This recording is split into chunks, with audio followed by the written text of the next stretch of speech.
lizards. The lizards are coming. Hi, everyone.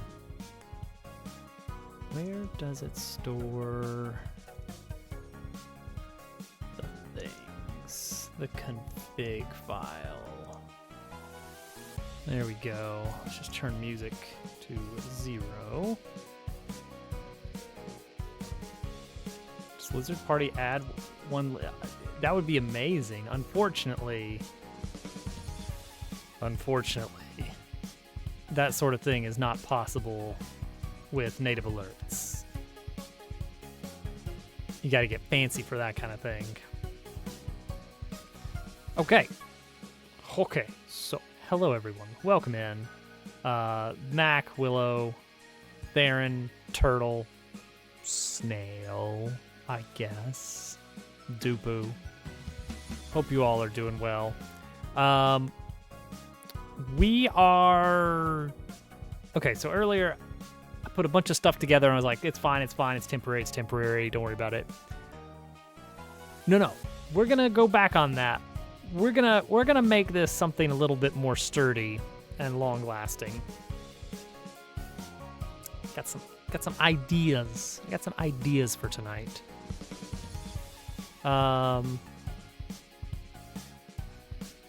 So it's exciting. So just be prepared. Be prepared for some ideas. The first thing is, take that out. Okay. Wow. 3D. It's in 3D. So the first thing is, with these bushes, we're going to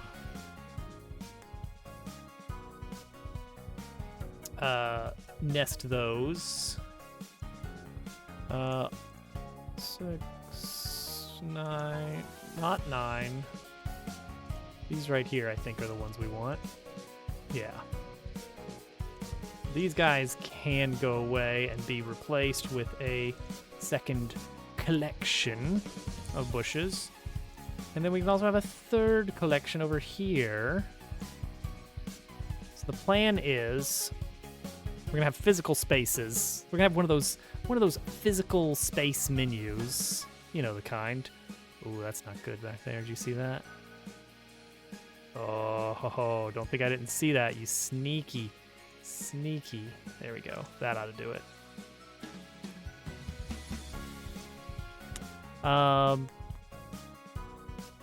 Yeah. So file selection is going to be over here, and we're going to put settings menu over here. I would ideally love if we could share the code between the pause menu, settings menu, and the main menu, settings menu. It's going to be painful, but we can do it.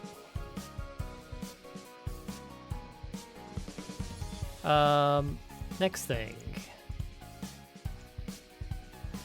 We can use our base menu code to do some fancy stuff.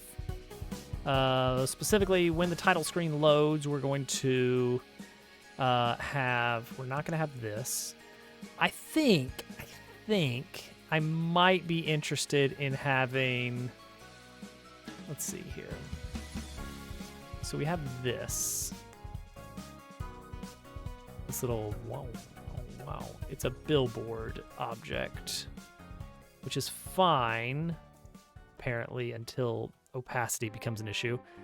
I was thinking, oh, there it is, the start, that's the title theme, that's it. I was thinking, what if we had like a bunch of gears and stuff behind the menu? Okay, so hear me out. Okay, you're in a menu. You're in a menu, and it's got like option 1, option 2, option 3. And then you've got the doohickey, right? You got the doohickey here, and it might be spinning around, or maybe it's like pulsing or bouncing or back and forth. What if, okay? What if we had it like behind the words, there was like gears.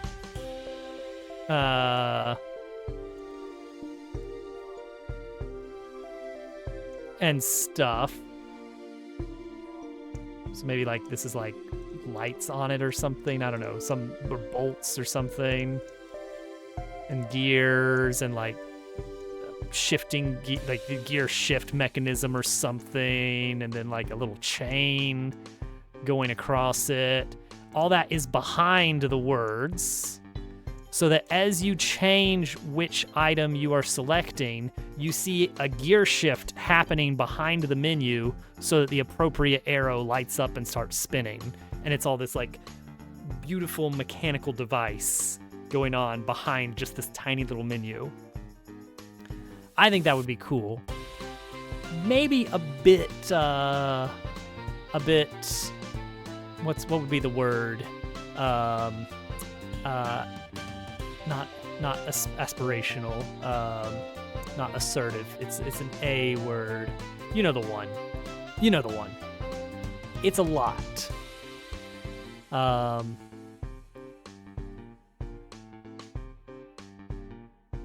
So we'll see.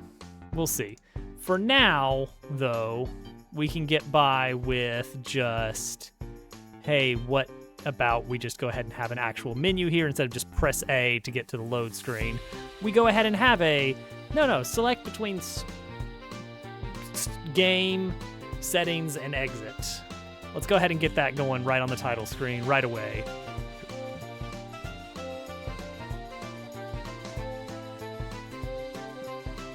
Okay, so how are we gonna do that? Welcome in, David. You're right on time. So we're gonna have a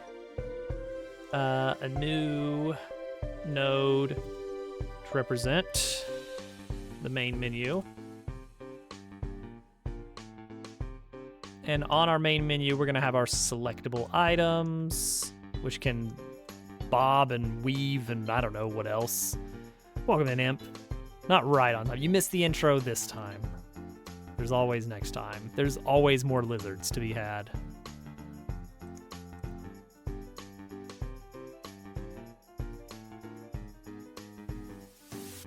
We gotta get Imp playing Dupu's SMW hack. That would go over very well, I'm sure.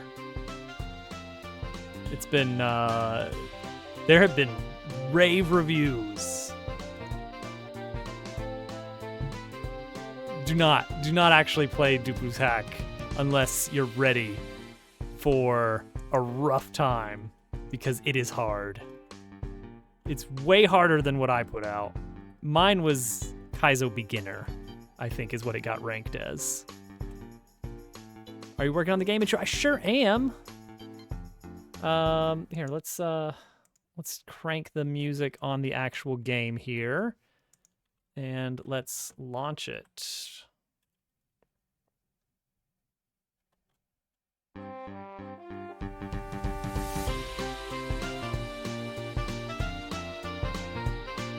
That's it. That's pretty much all we got. And then the idea is that over here, there's going to be the file selection and yada, yada, yada. So it's coming along. Right, like a diamond. I had fun with it. It had a little like glyphy puzzle aspect that was completely outside of the actual game, which was fun. It was just like a little bonus on top. Okay, so some things are wrong, I noticed right away.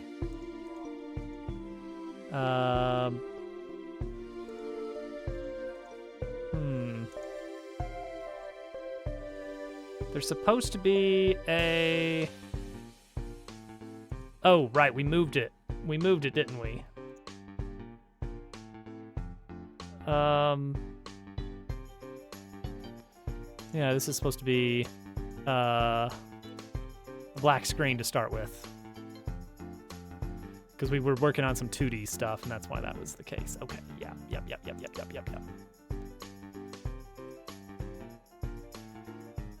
they're papery butterflies. There we go. That's the fade in we wanted. Okay. So let's start with just what is a menu. I probably need to work on the menu code a little bit. Paper vampire butterfly. We have a base menu code, and all it does is handle like holding the button down to get like, if you tap down, it'll go down an option. If you hold down, it'll go down an option. It'll wait a bit, and then it'll down. It handles wrapping across the number of options. It lets you configure what the inputs are that change which way you're going, so you can use them for horizontal menus or vertical menus. Like the title screen. I know that's mentioned. We'll see. We'll see. That would take some time, for sure. We need to prioritize. Dabble survivors.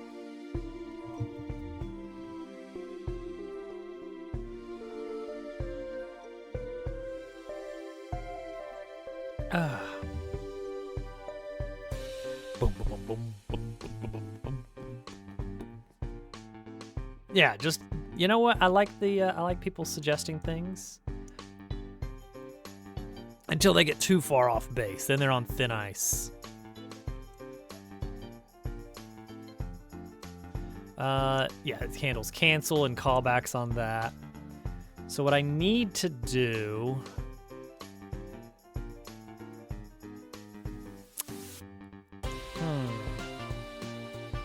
Okay. So something I had a problem with in the main game code for the pause menu settings is I want to be able to better handle individual options. No, let's leave that. Let's leave that. I might need it. Okay, so what I mean is you got a little menu here. And our menu code can let us like select between different options, okay? And our pause menu is tab based, so you'll be in one tab of a menu, but there might be multiple menus currently live at the moment. So in your pause menu, I only want when you press left and right on a pause menu slider, I want it to only affect the slider that is currently selected. And that's fine. That makes a lot of sense. That's cool. That's cool. Sure. Yeah, volume controls. I don't know what else we would have. Like you go to another option and press A to drill into another menu or toggle some setting. Let's say that you can toggle a setting on and off somewhere. You know, blah blah blah. The problem is that when you switch over to another tab, this is still internally listed as the selected menu item of this menu, even though the menu will no longer accept your up and down inputs. All this other stuff that's going on in here is still fair game. And so I feel like what I might need is some sort of menu item class. So we've got our base menu that lets us, all our base menu class lets us do is go up and down and then select something with the A button.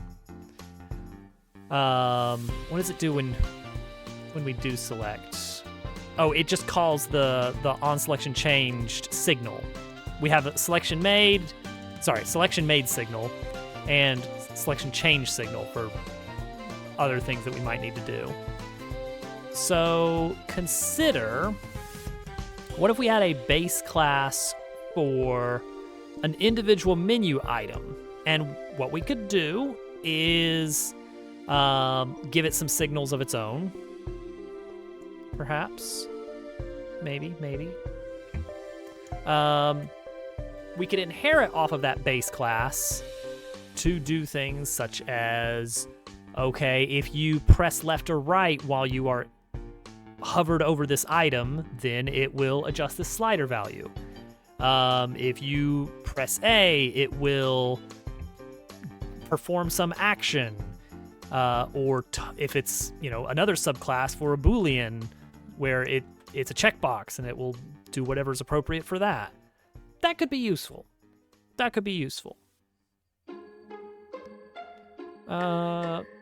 Skip the cave. No. There we go. I need some more chipper music. So maybe what we want is to write a class to handle these individual items instead of kind of haphazardly doing it. I don't know. It's like maybe it's fine. Maybe we can just roll off of the base menu class. Pause menu was really cobbled together just to get something running because there's a lot of menus going on in the pause menu. It's one scene that's handling 5 different scenes worth of menus. It should not have been this massive super class that it ended up becoming. How did... Here we go, the settings menu item.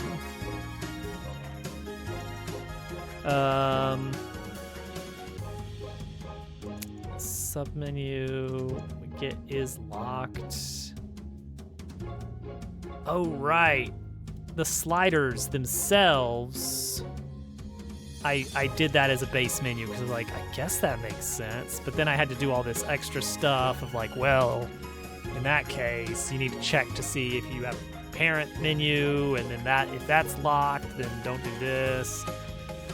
I would prefer it to be a little bit smarter than that.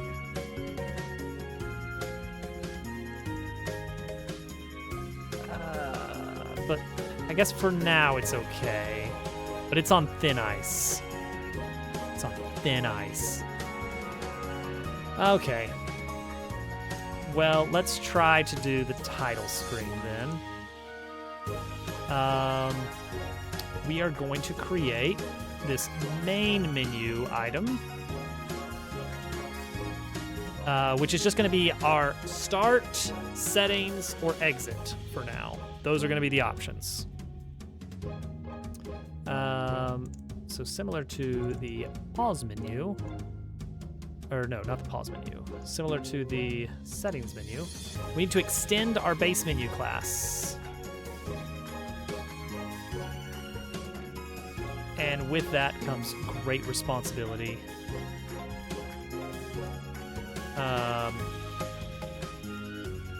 We don't want to mess with the ready. We'll figure this other stuff out. For now, just pass. Can select, no. Can't select any item. Yeah. What's can select do again? Okay, that's for disabling an individual option. All right, title scene, we're not going to be basing that on child count, it's just going to be a static 3 items. What does the main menu have in it? Where is the main menu going to be? It's going to be, here? In physical space? Because I've got this dumb idea in my head that I really want to try out. It's silly, but I want to try it. Get rid of this. Guess this can go in the main title area. We'll deal with the gears and stuff soon. For now, let's just have options. And then in there, we'll have start. Good, I'm glad. Boy, that's a relief.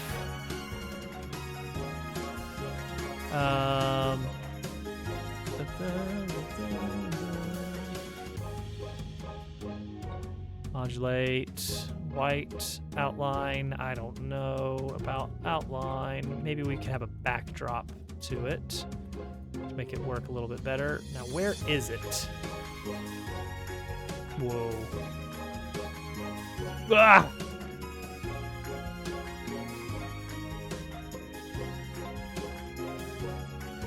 Oh, it's all the way over there. Okay. Fix that transform. Plop it right over there. I don't think we want this one billboarded, actually. Do not billboard it. Where are the flags? Get rid of billboarding. Let it be flat when it needs to be. Okay, modulate. The reason we had it not quite opaque is it was doing some weird things, and I don't know if that was a factor of the billboarding or what. Let's see what that looks like.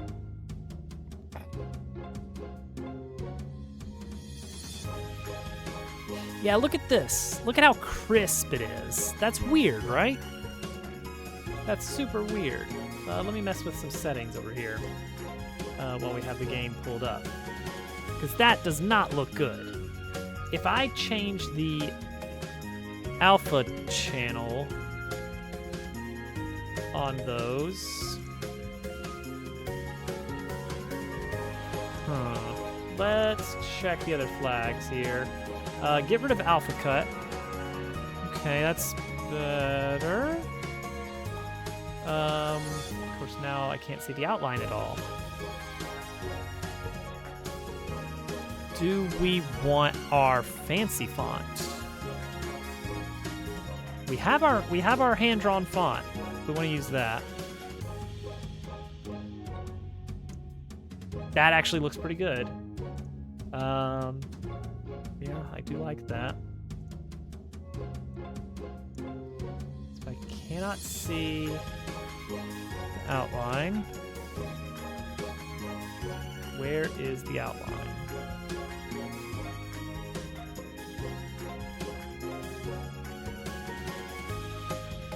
Let's just try to reload it. See if that helps.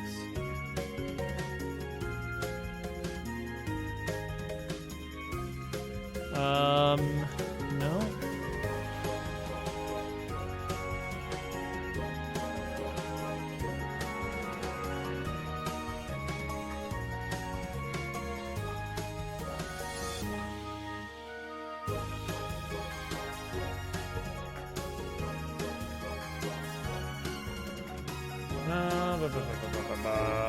Where is the outline? Actually, it's going for that font too, so it's not the font. What have I done to my outline? Check the flags. Alpha cut. Change things.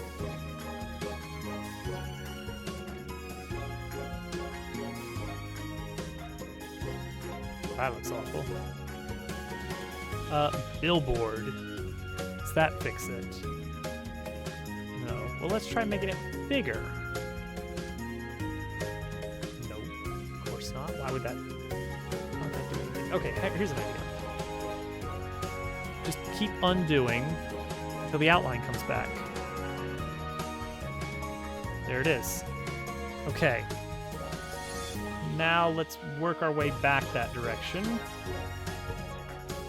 Font. Lost it.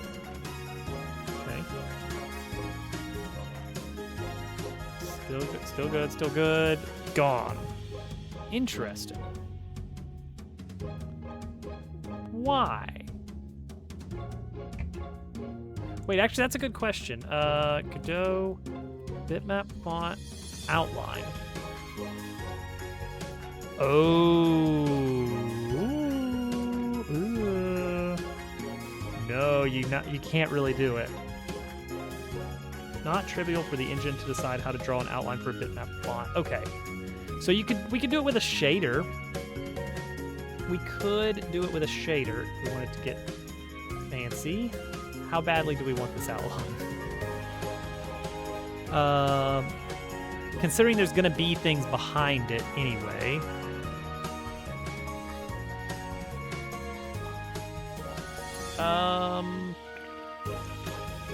Let's look up our shaders. Outline shader. So where would no, this doesn't feel right. This does not feel right. Let's just give it a backdrop. So in addition to a label 3D, all right.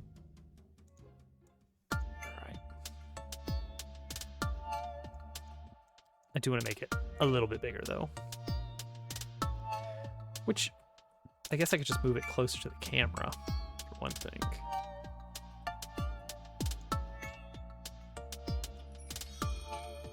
Okay. Now we need...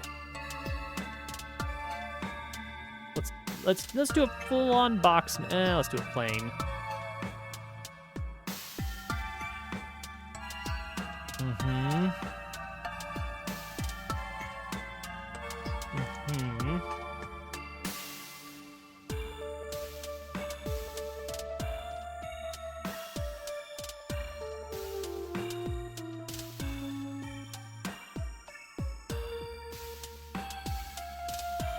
Okay. Material of this. Well, it's gonna be... What is it gonna be? Kind of our nice standby rusty orange color. Always a classic. I want shading. I want that unshaded.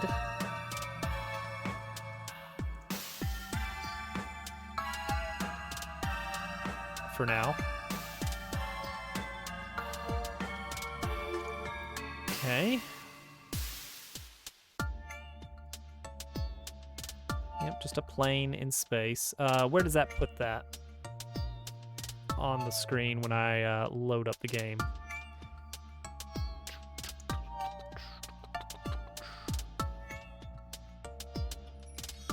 Not ideal positioning.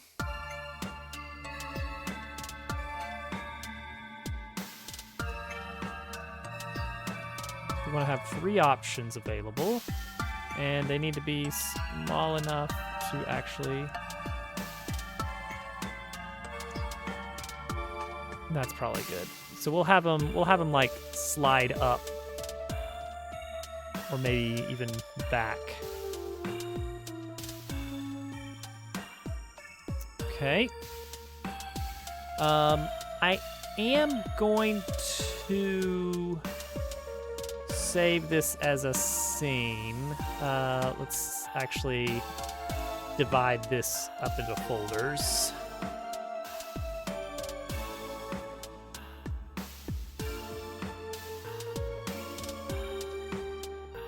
Save this as a scene in menus, title, main menu.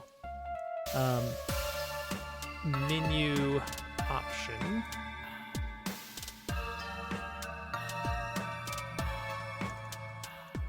There it is. Rename the base as menu option. I guess I want it to take in... I'd like for it to measure and adjust the size accordingly, but let's not do that. Let's not do that yet. However, start option does need to have its own script attached. For one thing, we're going to expose the text right from there.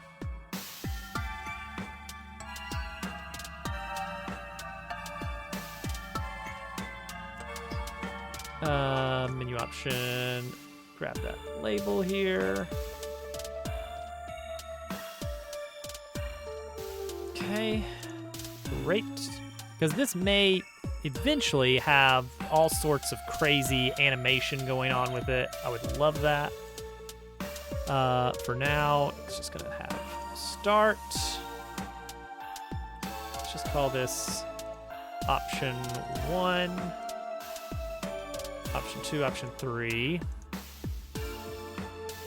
Settings and exit.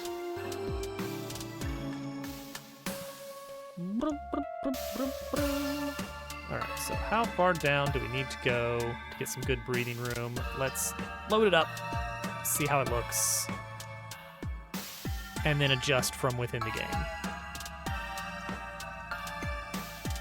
Okay. Nice, and then I would like a little bit more breathing room, I think. Let's see here. So this one is at position. Oh, interesting.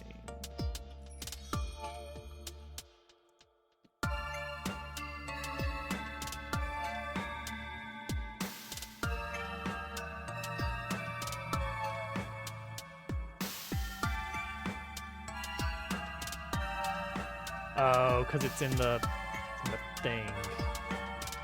The base class has the offset.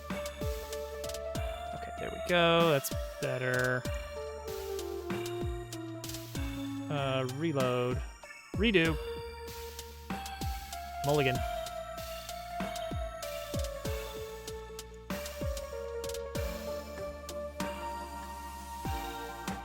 Okay, so now we can.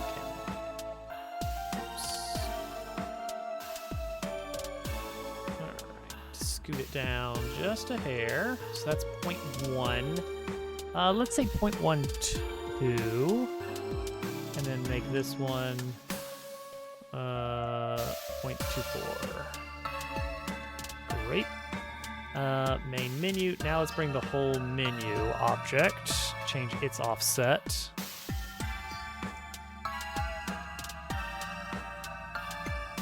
That looks good.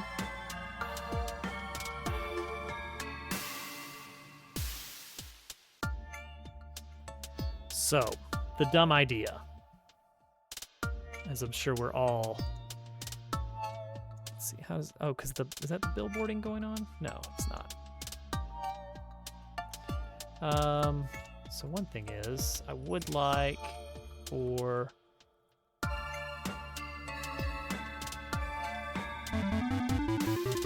Vidogam. Vidogam, Al! Vidogam! Welcome in, Al. Thank you for that tier 1 sub. 37 months to the day, more or less. Thank you for that sub. Hope you're doing well tonight. I've got dumb ideas. I'm sorry to report. And now we all have to live with that. You love dumb ideas. Perfect. Okay. So imagine, for instance, that all of these setting things were like way too complex.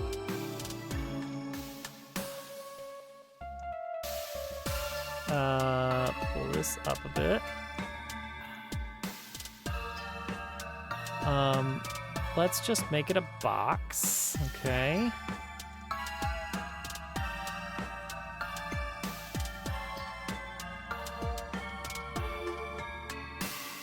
It turns out that that is too big of a box. That's better. Give or take.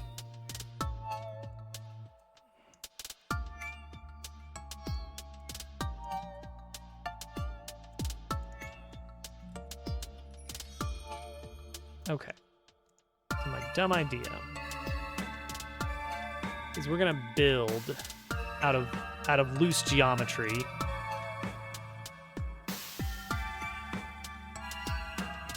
the dumbest thing imaginable. There it is, the dumbest thing imaginable.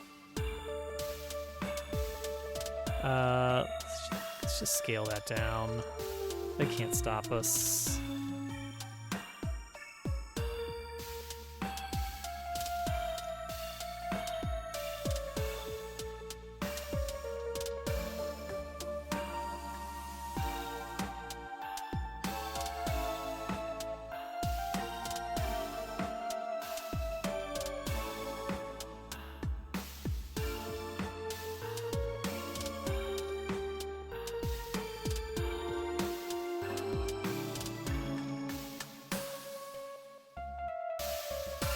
Okay.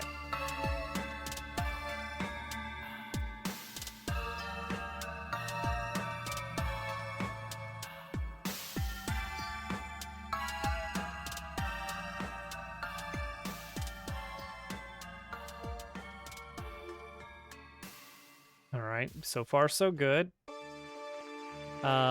Let's give these a material.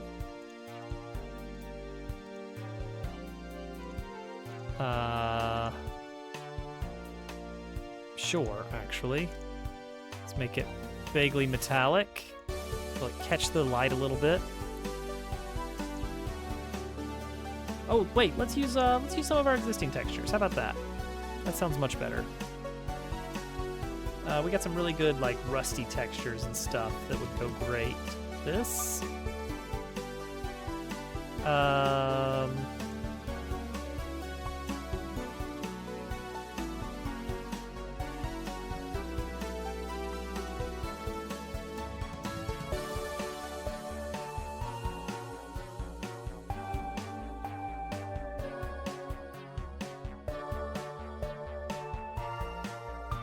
Not very triplanar, is it? That's fine.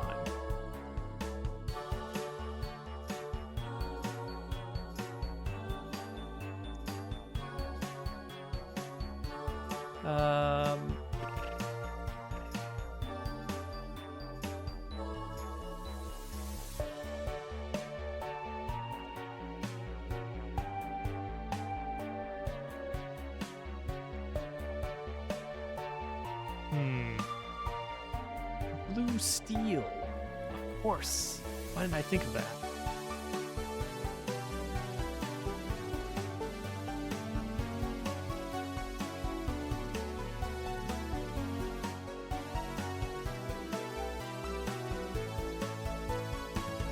This is like too metallic here.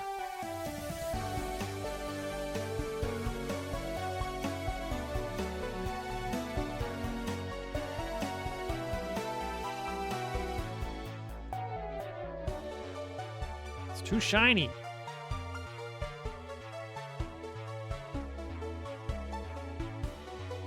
Yeah, they're still in style. They're still in vogue.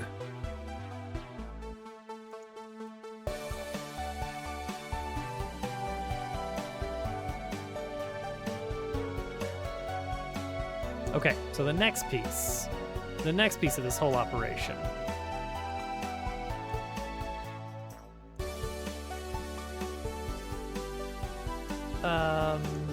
Is that I'm gonna duplicate all this and move it down by, or maybe possibly up. No, we'll go down by 0.12 so that I can get a good measurement here. And then we're gonna add the gear. We're gonna start adding some gears to this. Does that look like a good gear? That looks like a good gear to me. We'll use that one. Using...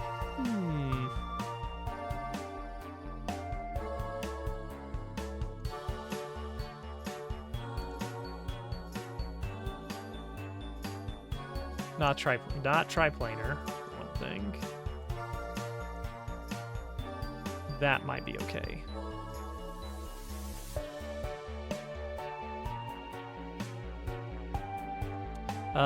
Scale it down pretty far here.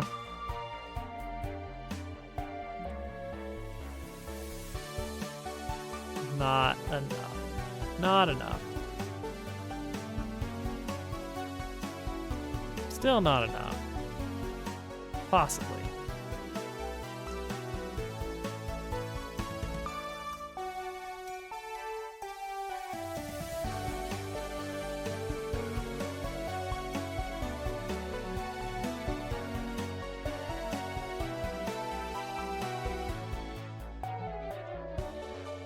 Okay. So the idea is that these gears are going to spin, and that's going to be controlling the whole shebang here. So I need to add a nice cylindrical mesh in here.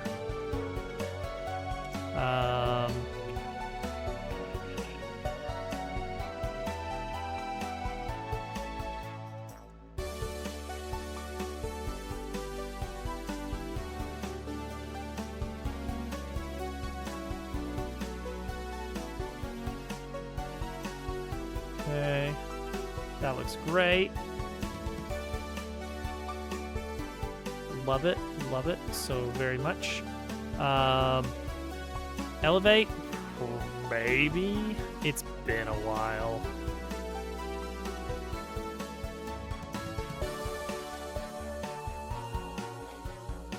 Okay, so next up is that I need for this to be smaller. Let's add a new gears.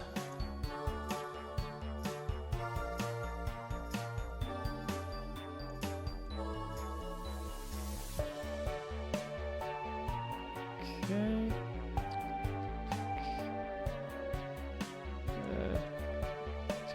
Okay, those obviously are not the right scale still. So we're gonna just...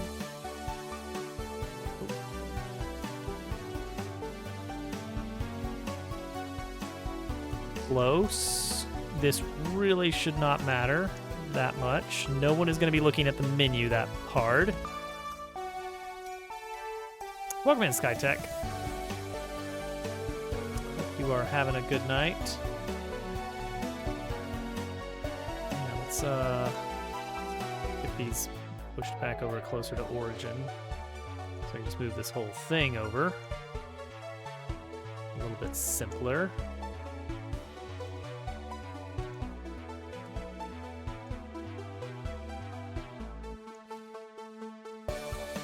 Okay. So now that we got that, let's scale this whole thing down.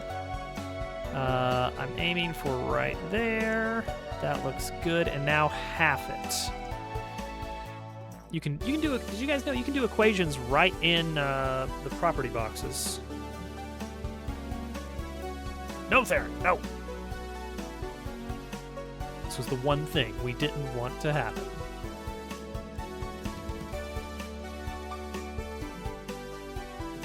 Make it a little bit wider, a little chunkier, so you can see it better. Okay, I think that looks good, because as this rotates, this is going to mean that if we duplicate this, and we go to the next one down, which is negative 0.12, perfect. It lines up with the next piece, just as intended. So let's actually scoot one of these over a bit. Let's scale this even bigger to give it some variety. Let's see some difference there. What is this suspended on? Doesn't matter. No, it does matter, doesn't it? It needs an axis of some sort. Of course it does. Ugh. Let's rotate 45 on the X. I just think that looks a little bit nicer. Does it look nicer? No, leave it. Thank you for the follow there. All follows are anonymous. But appreciate you hanging out, and hope you enjoy the things that are happening. There we go. We can do that, and then do a transform on this, maybe?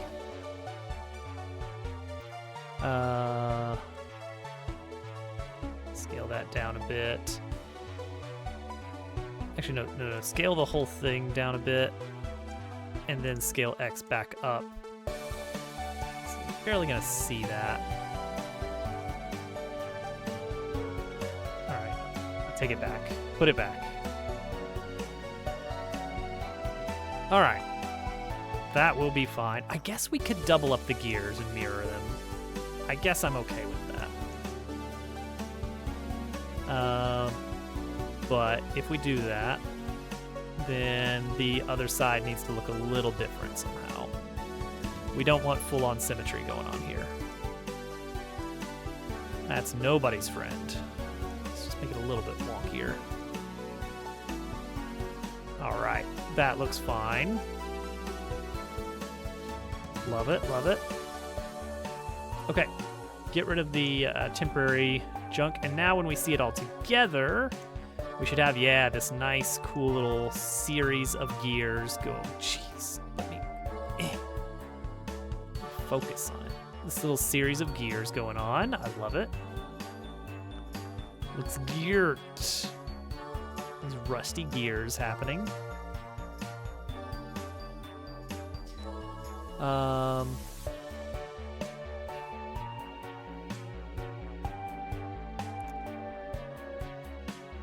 Ooh. I think let's see how big this looks on the actual screen when it comes up.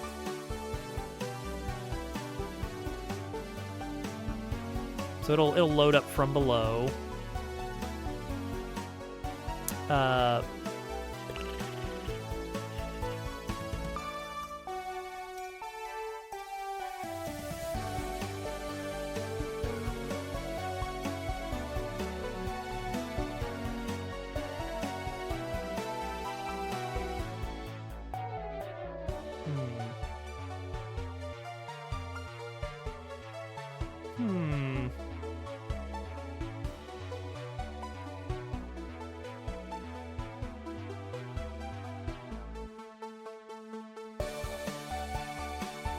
Okay, this is a little bit dumb.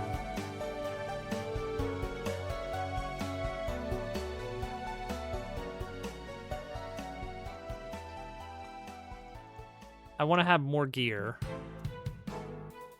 but without the presence of arrow or text. So what we're gonna do is say node 3D sign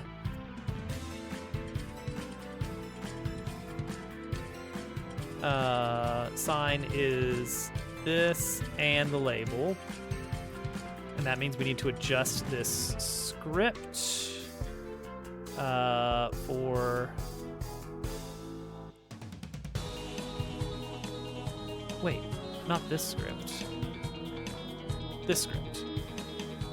Yeah, instead of just label 3D, it's now...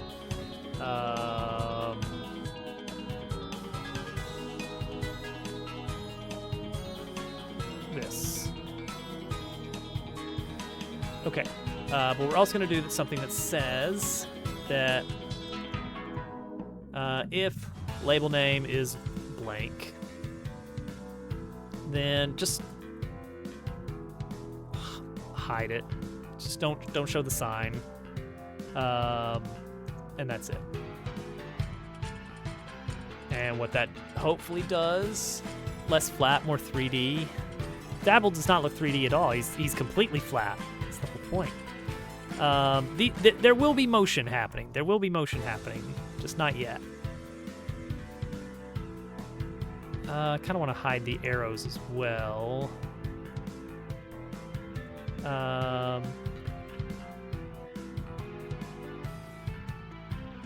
Get arrow 1 and arrow 2 in here. Wait, this is not the right... What is this? Where am I? Why am I on the title screen instead of menu option?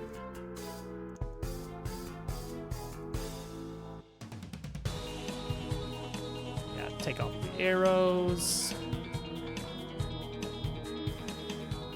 Those should go under the pole, so I can just rotate the pole alone, maybe? That would certainly make things easier. So make this be pole slash arrow 1, pole slash arrow 2. Okay, process. We're gonna have an animation going on this at all times. And then another animation that can toggle between playing and pausing. The interchangeable parts.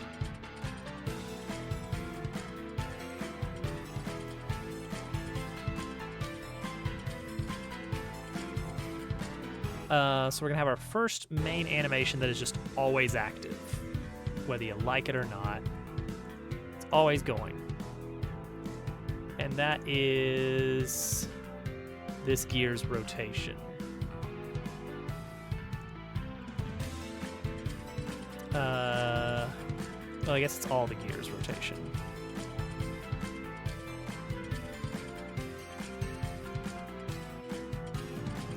Gear 1, we're going to rotate it along the x-axis.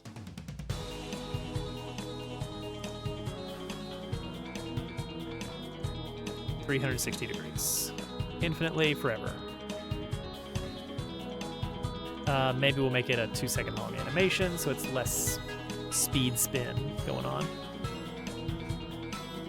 Additionally, gear 2 rotation. Which one's gear 2? The one below it. So this one's tricky.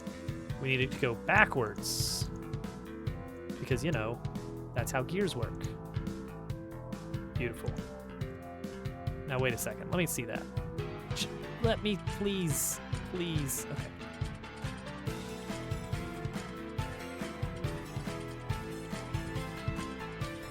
Problem there.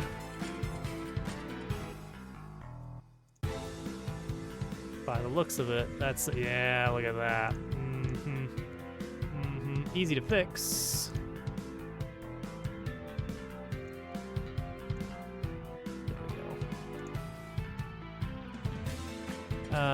All right, cool. Gear 3 and 4, exactly the same.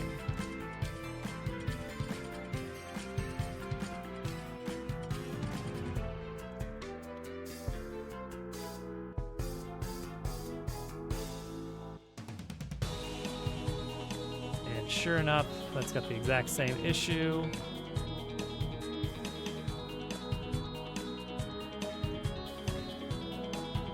We can quickly fix. All right, so that's a start. Give him a gun.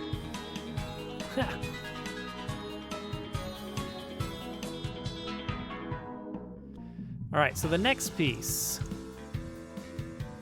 Here we go. Oh boy, oh boy. How are we gonna do this?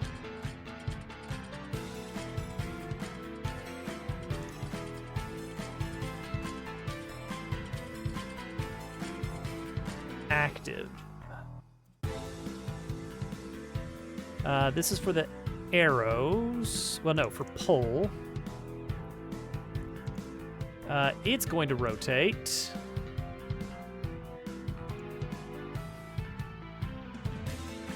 But like gently, like hardly at all, back and forth.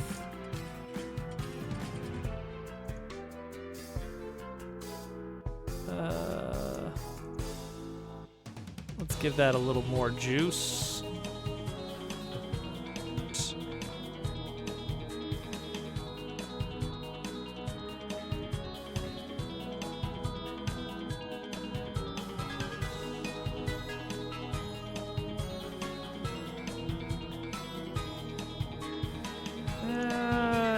Scale that up.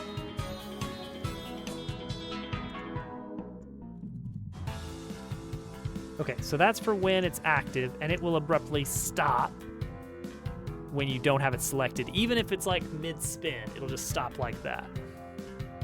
Or maybe it should spin all the way around. That might be better. I kind of like that better, maybe.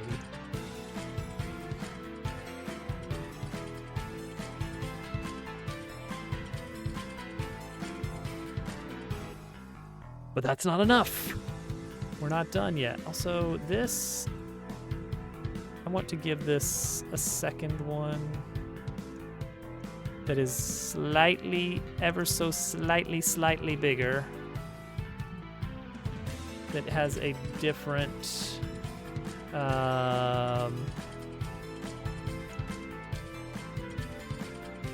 mesh to it, different thing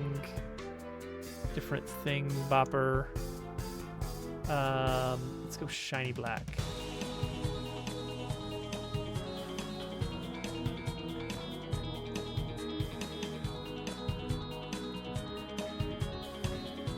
Yes, yes. Shiny black truly was the way. Okay, like it. That's fine. We're getting there. Okay, the next piece we need is I want these to kind of light up. I want these to be lit. Yo.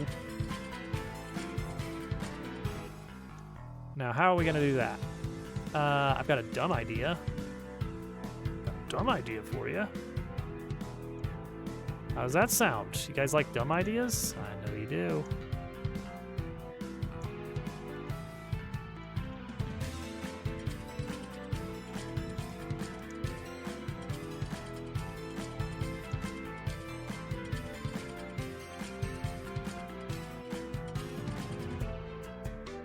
This right here. Red? No. Just give it its own new texture. How about that? Of bright yellow.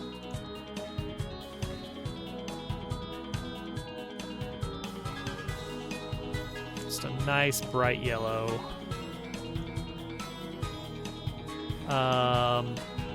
Shading? Completely unshaded. It is full bright yellow. Wow. Look at that. Incredible.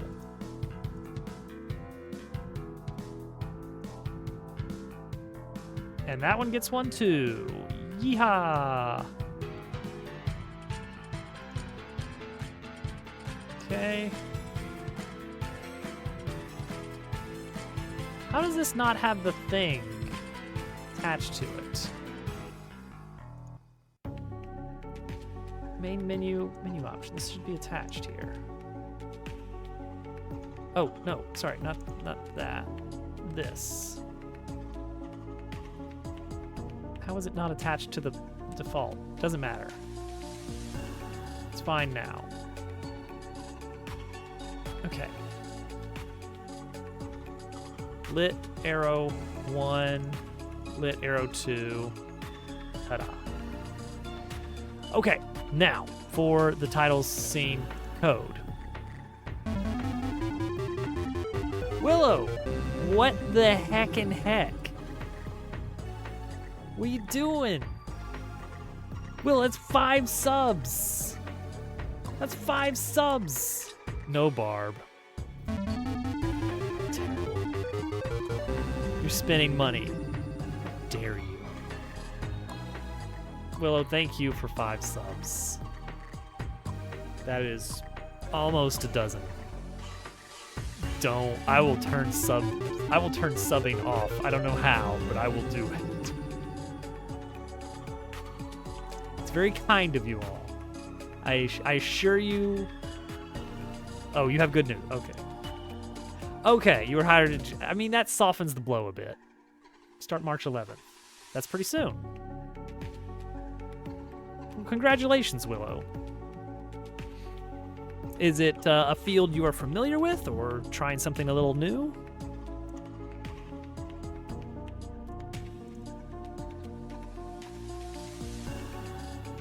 Oh, nice. We got our tax return, and we're pretty happy about it. Twitch didn't generate tax forms for me this year. I tried to go through, so we just had to give our CPA the raw data.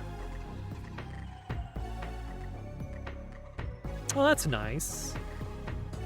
That sounds way more meaningful than what I do. Full-time Twitch viewer. Okay, so this I don't love. Get rid of that. Get rid of this as well. Wow, cool.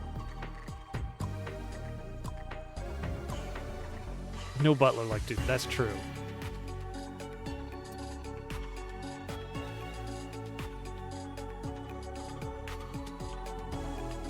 Okay, main menu code.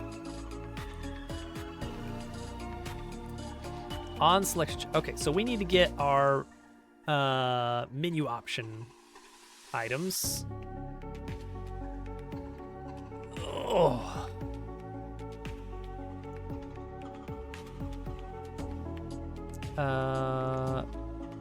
Main menu options.getChildren. Okay. So main menu var options. It's an array. What kind of array? Never you mind. Let me make sure. That's not one of these, is it? No. All we store here is the index and nothing else. The base menu code does not even know what options you have available. It just knows the number of options and just tracks, okay, are you doing this? What's going on? You could learn to buttle. You could buttle with the best of them. Boy, he is just swamped with options. So we're gonna say that when you load up, let's grab our list of options, which should be options.getChildren. Now, whenever we do this here, oh, you know what? Main menu should be its own. Let's move that to its own scene.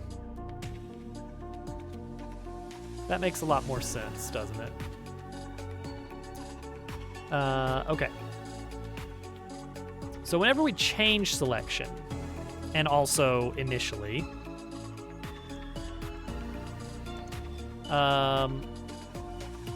grab each of our options.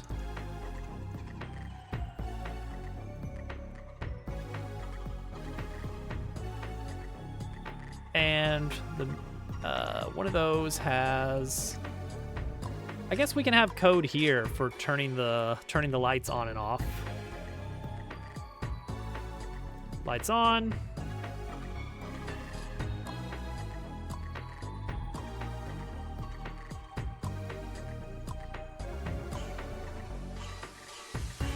And lights off. In addition, for that,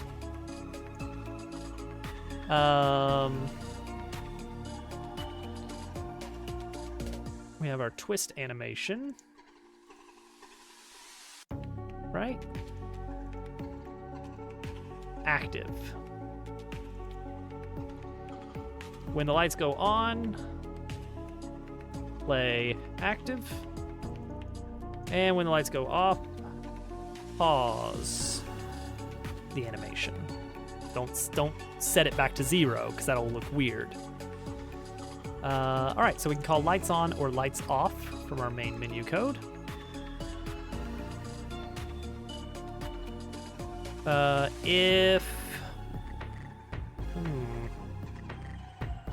Let's go by index.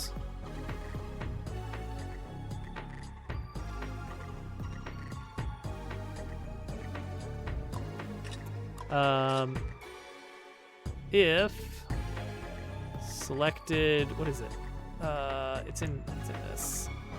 Current select index.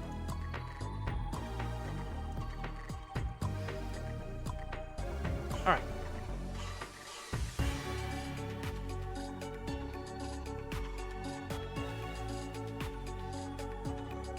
All right, so take this is selected.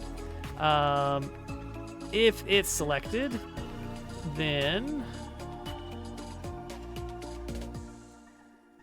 I guess this would make more sense to do as this.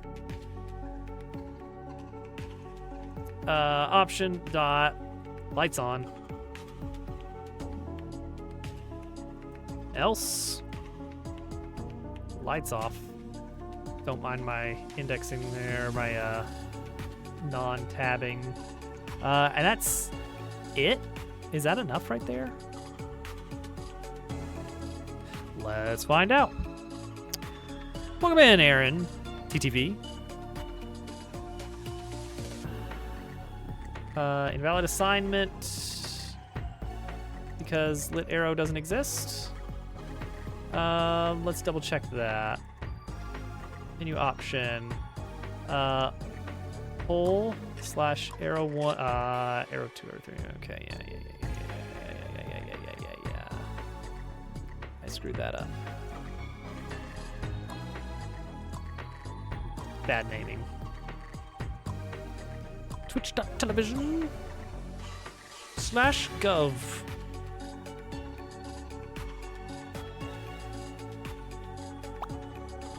Yeah? You see what we got going on here?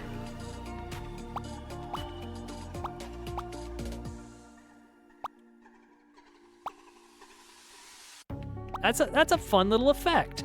I kind of like that. I kind of like it. It's fun to sort of just play around with it. Okay, now here's the thing. It's like, okay, all the gears are spinning. How is it that you're changing what's spinning? Well, we're gonna have some things sliding around behind it too. As if it wasn't complicated looking enough as is. I want some big slidey pieces of metal.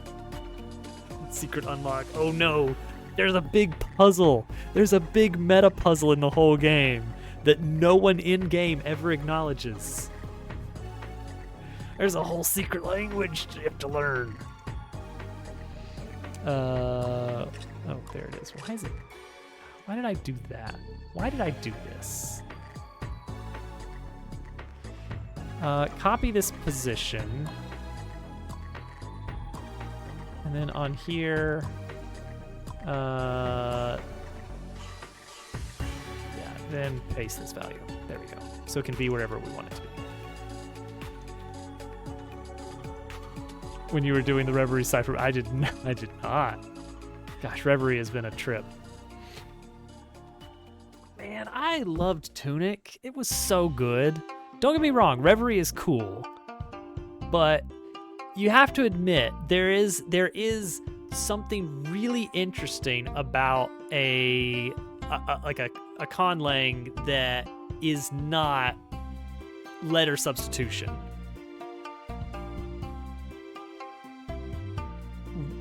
Tunic Runic is really neat just as a language idea. It's like, oh, you know, that's a cool idea. That's neat. How did I figure that out? Whoa, I feel good. I feel good about myself. I got a boost of self-confidence from this video game.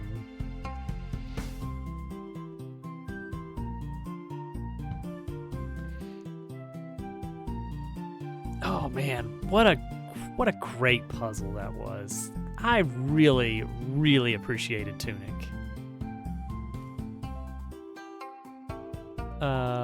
We are in the box. We are in the box, ladies and gentlemen.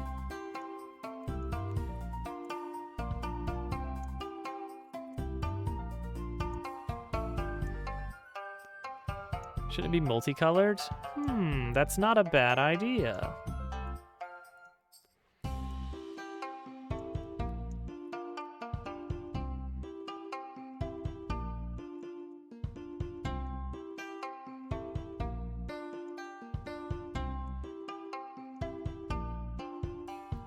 to match with the title. That's a good point. It's a pretty good point.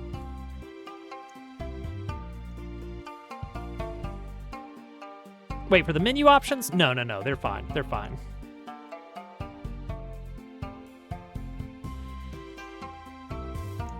Okay, what? All right, these are just supports right here. These are just supports.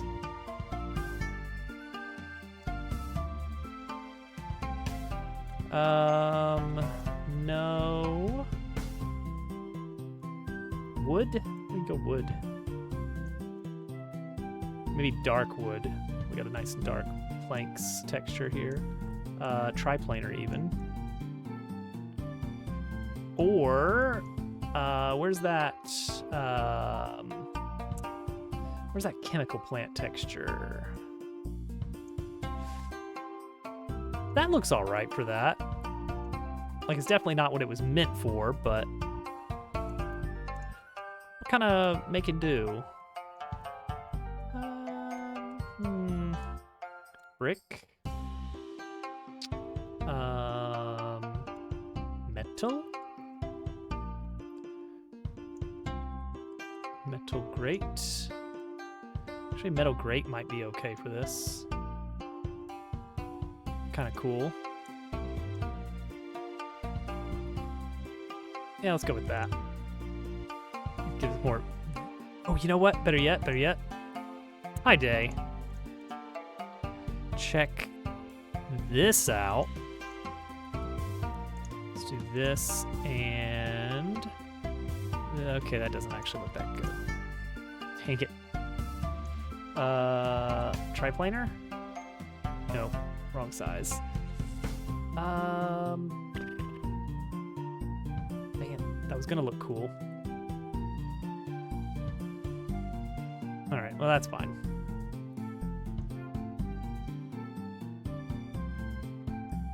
The next thing we need is a... all right, this one is back for the menu option. It'll be something similar to this.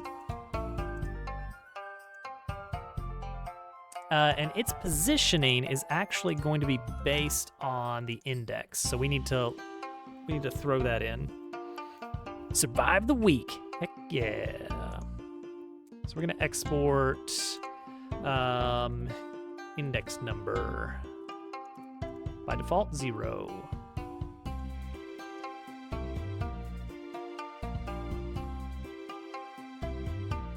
This is gonna be shiny black? No, not shiny black. Something more metallic-y. This one hasn't gotten much use here.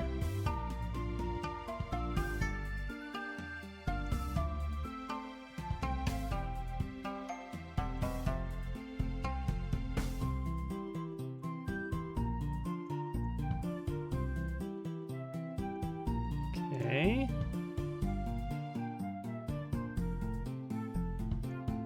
Yep. Yep. Yep. Yepers. A little bit of depth on that one. Good stuff planned this weekend? Excellent. What do I have going on this weekend? No plans. It's good. It's good. I like it when there's no plans. This will be called the slider. This should not be under the animation player, though. Slider has a target position. I think at 0.15, and it will slide up to -0.1. Okay.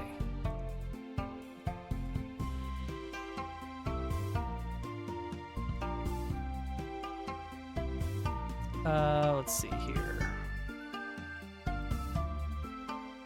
Get target slider position.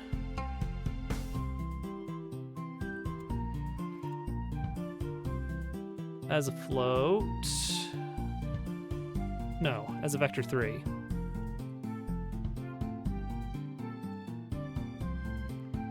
Target slider position is going to be vector 3. So negative 0.15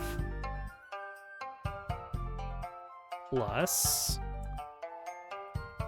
index number minus 1. Negative 1. Okay, times that. Oh, and we want some kind of like is selected business. That's gonna be interesting. Always gotta say something. What?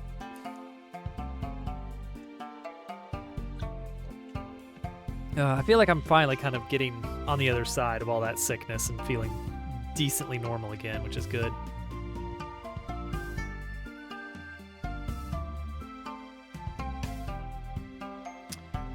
Okay, we'll just have an is on flag, which defaults to false, and is on equals true when you turn the lights on, and defaults to false.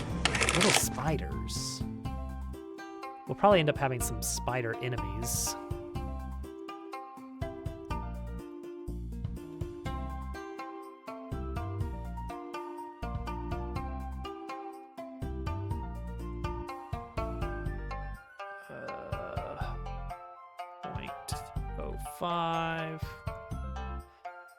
X is going to be this value right here. X negative 0.31 0.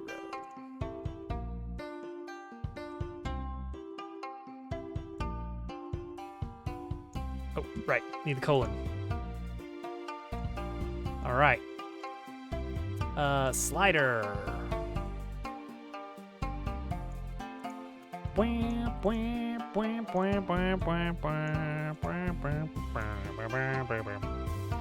Slider dot position equals lerp slider dot position get target position 0.1. Okay, I think that should do it. Lizards! Ah! They're kind of like butterflies, ladybugs, or little spiders. Oh, almost.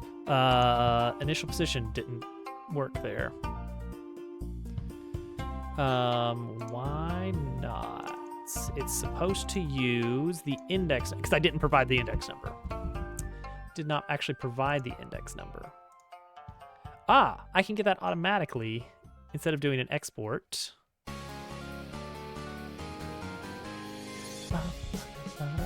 Index number equals you get parent dot index get index.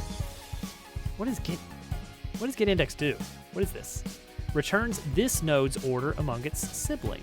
Oh, that's exactly what I want. Thank you, Godot. Wow. Wow. All right, check it. RenPy, it is a Python-based visual novel builder. Well, this is almost what I want, except it goes too far. So let's make some edits here. First off,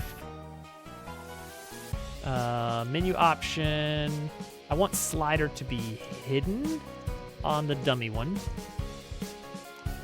Secondly, actual position.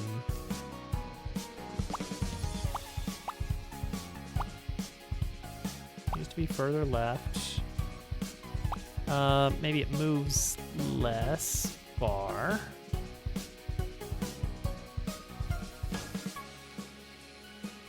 Minus 0.1. Minus 0.05.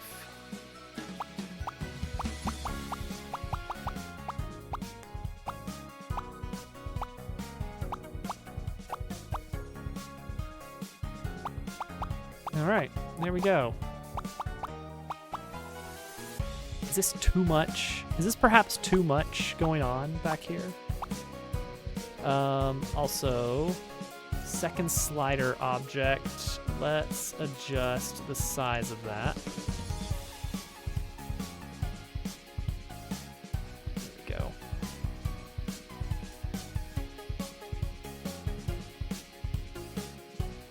With the rest of it. Oh, well, as it turns out, this is the rest of the game style is actually very simple characters in very mechanical environments. So I want to have this sort of thing in a lot of places, of these little gears and stuff going on. And so I feel like this kind of juxtaposition sort of catches the style that we want. Lots of moving pieces, lots of doodads and gizmos that are, frankly, overbuilt.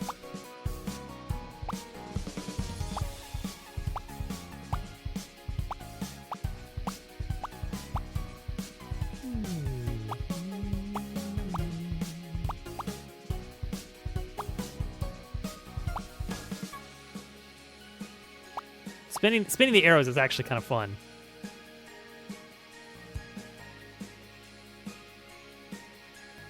I will say on my screen it's much clearer that they're individual gear teeth spinning around, and if they blend into a single object, that's probably visually fine.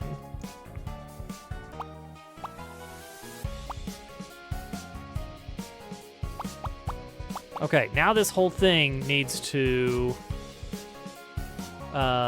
start locked.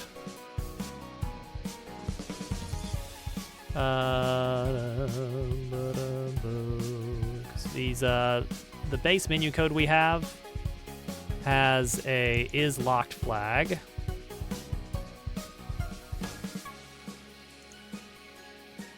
So what we'll do, we'll start it as locked.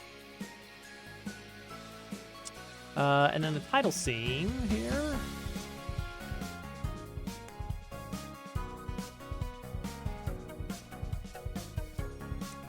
We're gonna wait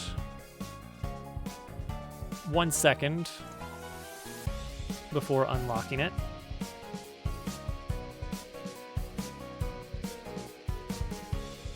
Make sure that you can't just go crazy messing with things. Yeah, there we go. Actually, let's give it 2 seconds, and let's throw that on an animation where it actually appears after the camera has already pulled in. So we're going to take this main menu and throw an animation player on it as well.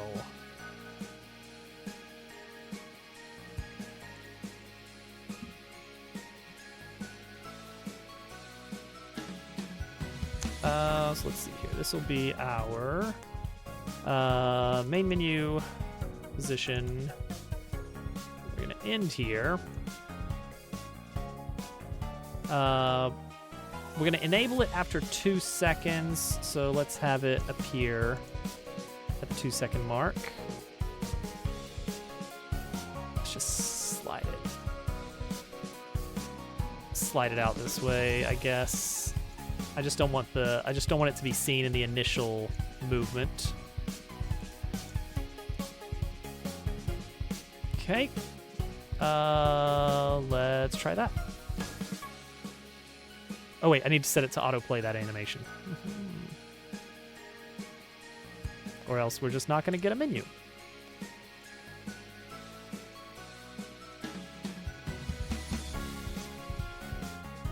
Alright, so can't mess with it. Let's have it come up later. That felt a little bit soon. I am willing to slow that down a bit as well.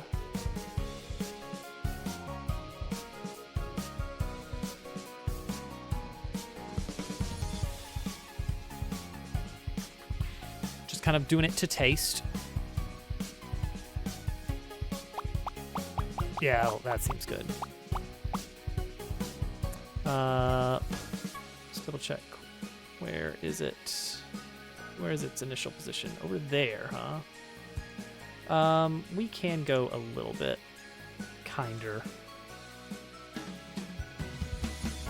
to it. Start it there.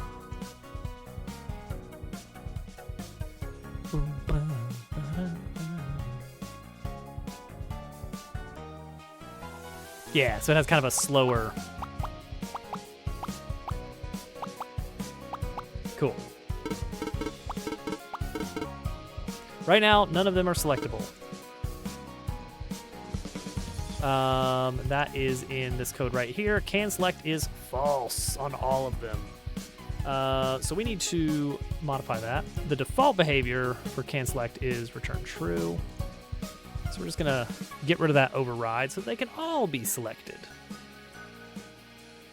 Now we need to say what to do on selecting something. And that is where the actual title screen code is gonna handle it. The menu itself is just gonna control letting the user select an item, handles the wrapping, handles whether things are selectable or not. That's all the menu code handles. As far as what to do with that selection, the parent gets to decide.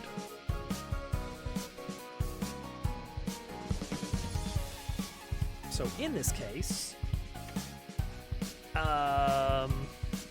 we're gonna have to make a signal on main menu select index.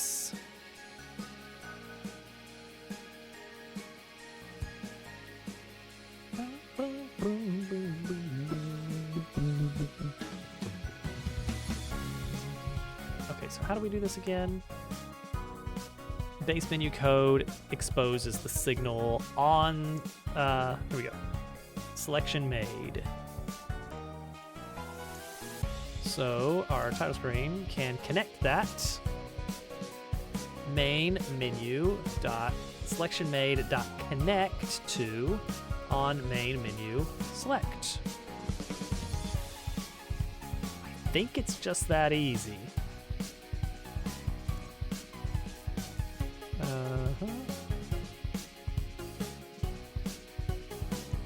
Let's make sure we get the exactly same parameter names just to keep things clear. All right, and here's where we say if it's this, if it's that.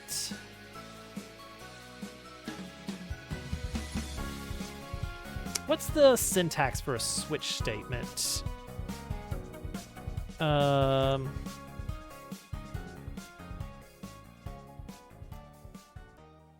Oh, I'm sorry. It's called what? It's called match. What? Why is it called match?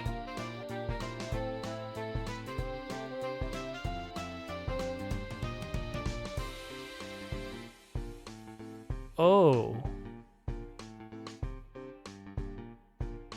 Oh. Oh. Oh no. Why is it called match? Okay. Huh.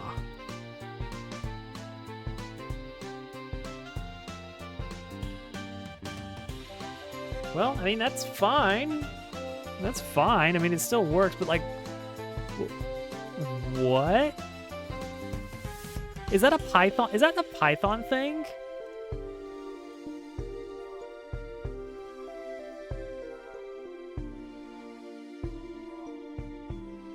Oh, Python does not have a switch statement. Wait, no, it does. Oh, no. Oh, as of 1 year ago, Python introduced match case.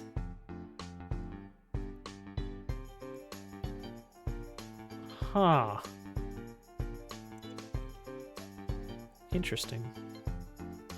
Well, that explains why Godot uses match, because Godot is very Python. Okay, wow, that threw me for a loop. Huh.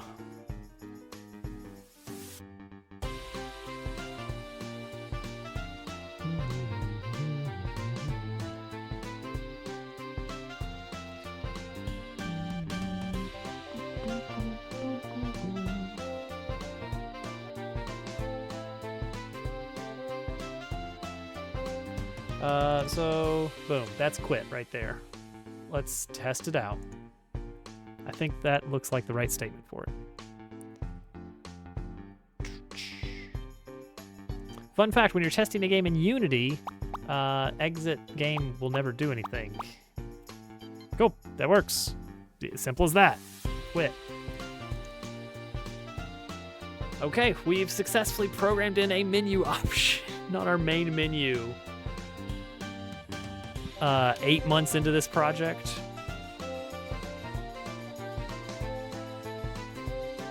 That is it. That's right there. You can leave the game finally after 8 months. They said it couldn't be done. Oh, which question? Because I did answer your most recent question. So how far back am I looking here? Let me scroll up. Can the spiders have socks? That's too many socks, darn it. Because you see, it's a joke, it's a pun about socks and darning socks. Well, I guess it depends. Do spiders have 8 legs or 8 arms?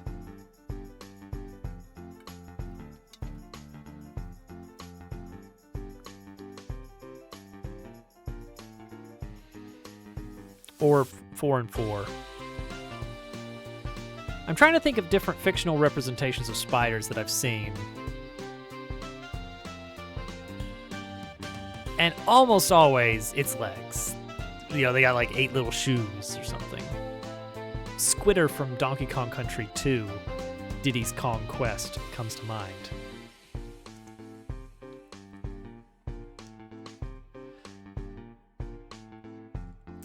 Okay, so there's that. Next up, we gotta figure out this next phase. Which is, I can tell. Yeah, you got it. You got it figured out. We need to load the game map.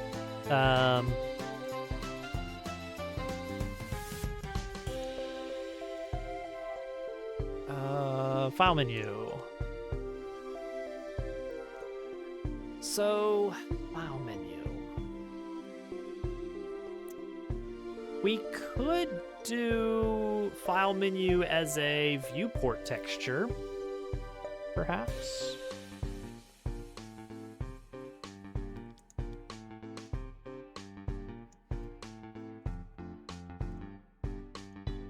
Let me see if I can remember how to do that.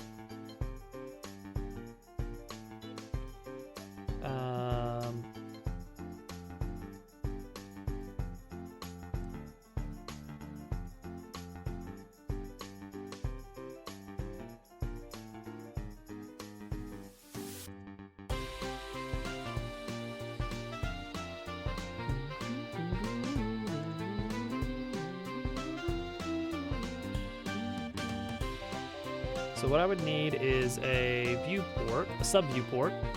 I put this in here. I'd give it the size of... Yeah, there it is.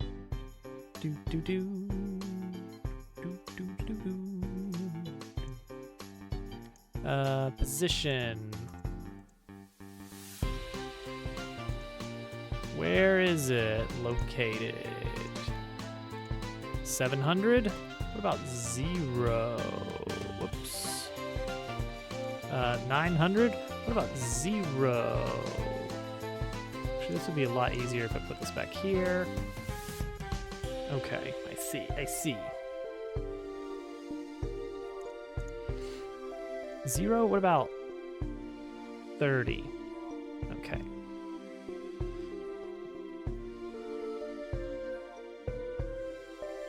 Now we can put that under the sub viewport and say that it's like about 700 pixels wide, 900 pixels tall. Now, what about, okay, disable 3D, yes. Use own world 3D, I don't know. Let's not worry about that yet. Now let's do a mesh instance. Mesh instance? Or wait, no, we can do a sprite 3D. That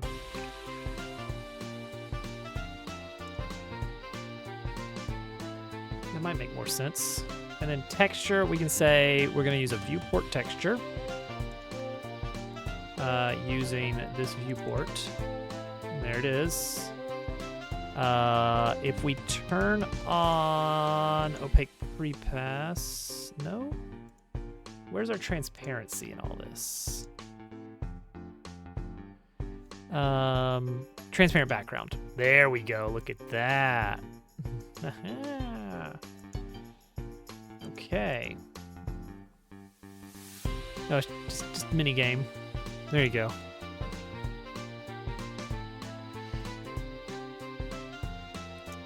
Okay.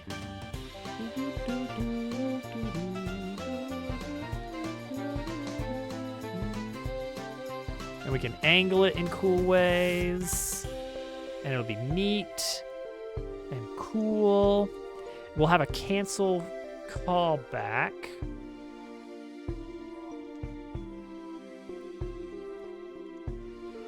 All right, so title scene code.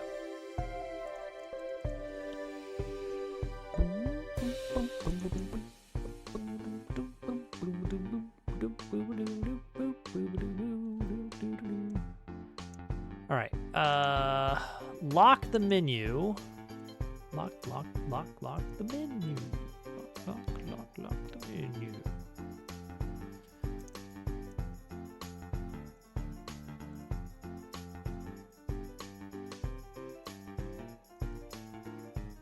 Do something like this.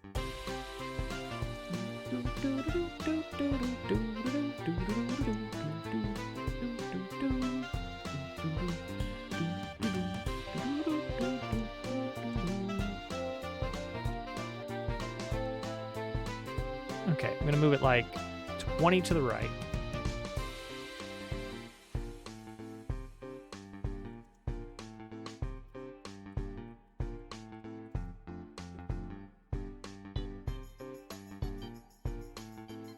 If current menu equals file menu, start camera X. We're gonna kind of do this a little bit silly, but trust me, it's gonna turn out beautifully.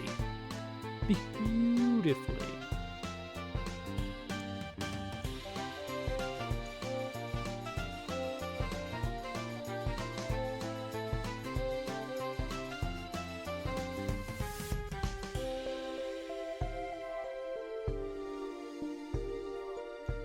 To target camera X at a rate of 0.2.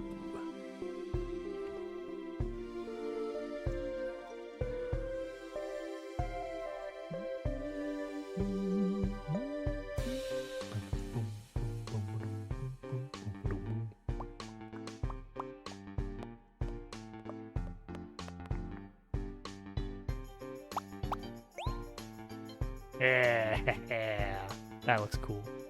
All right, let me adjust the size and shape of things here. Yeah, we'll just do it all on the 2D canvas thingy. Oop, that goes into the ground.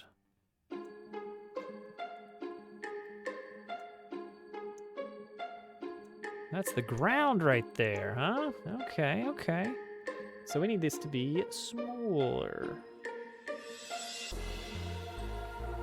Smaller but closer.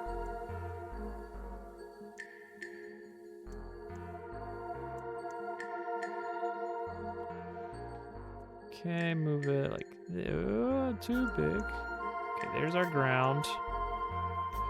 But I do want it smaller.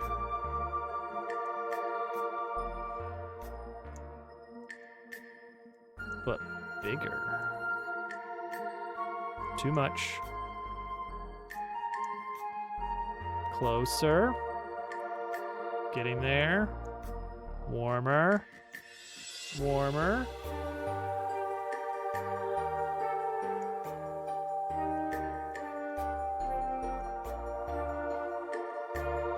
That looks really good. And now, opaque pre-pass for shading.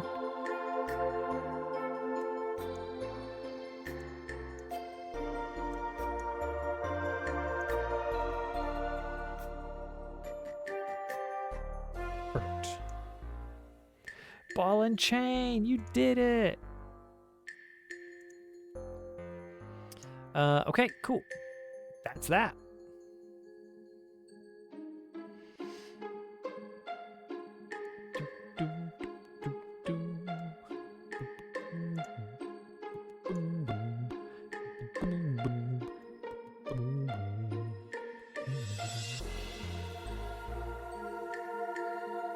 All right, file menu area. Let's attach a script for this for file menu. And also let us save this as a file menu. So it can be in its own scene that we can work with.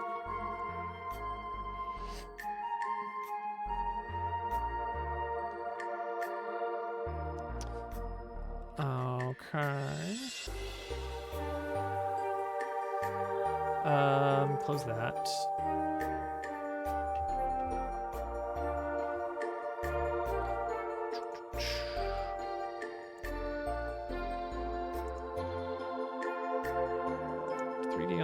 Okay. And we'll have some fun little characters flying around in the background or something. I don't know. It'll be great. I might want to pull in some kind of like piping and machinery or something. I don't know. From one of these other scenes that we've got. That could look nice in the background. What could we pull in? Let's check scene A. Like, this stuff looks pretty cool. Oh, that reminds me. I wanted to do something to make these shipping containers a little bit more varied. I've got a really cool idea for that, but it's gonna take like 30 minutes. And I also want to get this file selection stuff going a little bit better, so maybe another time. All right, file menu. File menu is going to, once again, inherit the base menu. It's not going to use that. Maybe not going to use that.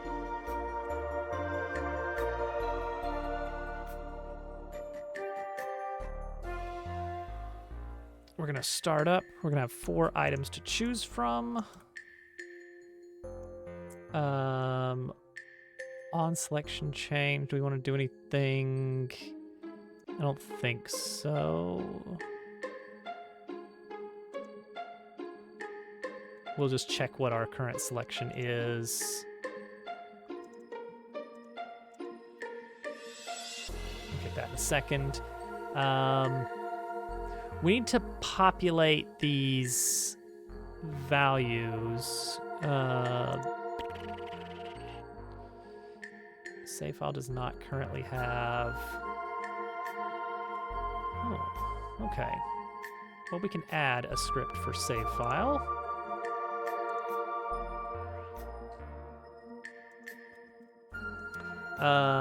That will just be a File index. No, we'll get that manually. It's fine.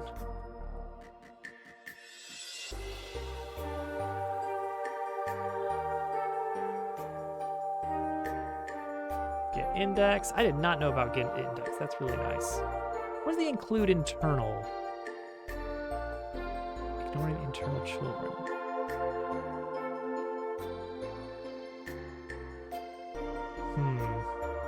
I don't know. Okay. Save handler. We can get... we can load a game per slot. This will be something here. Ooh. So we want to get raw save object.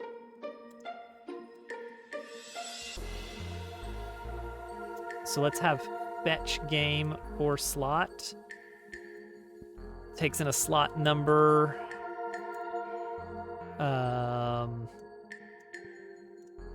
Does all of this stuff.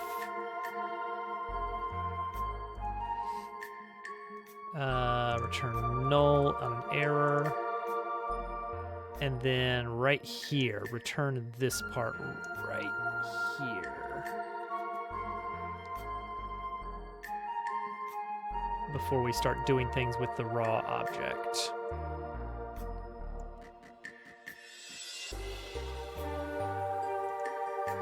Don't know why we have this in a loop. I really don't know.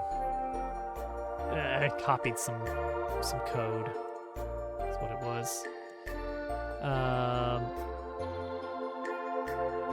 So raw save object is going to be fetch for slot number.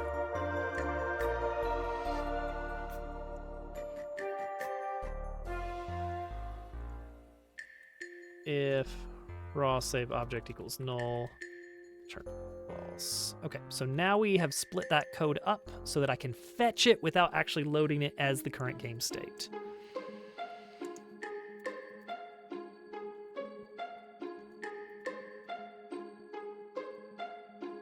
Oh, I need to actually call save handler, which I don't believe that's an auto load. I guess we can use save handler.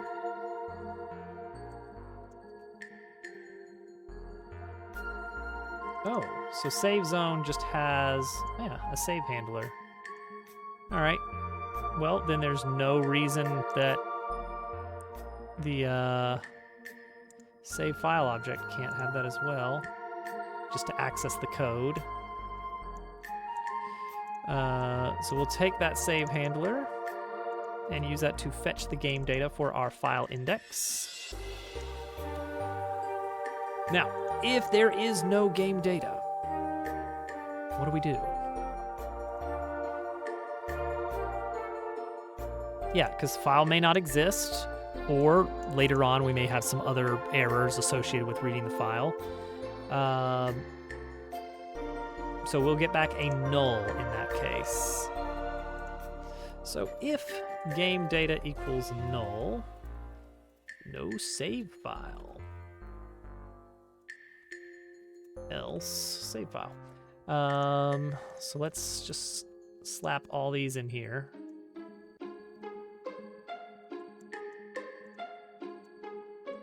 Even you. If there's no save file, new game. Makes sense.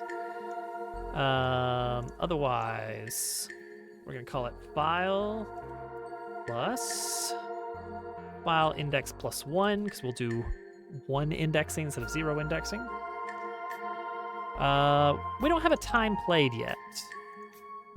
We have not started tracking that.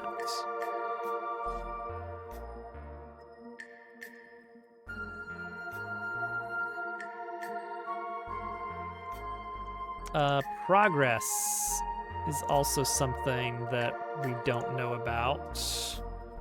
So that's going to be blank for now.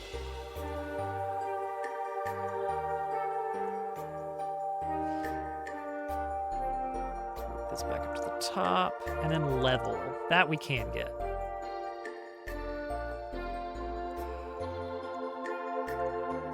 As level plus string of game data dot that we're gonna need to look at our game management dot stats dot level.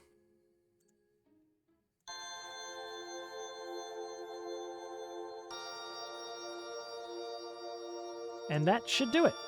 Is that literally it? Is it that simple? Let's find out.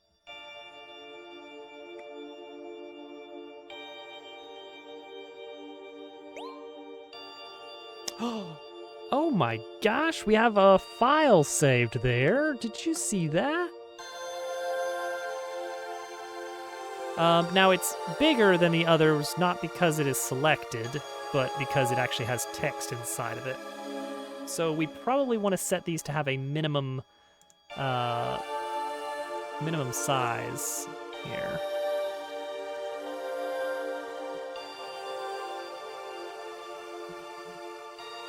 Like 750. Well, that brings up some problems, but we'll work on that. That's an easy fix.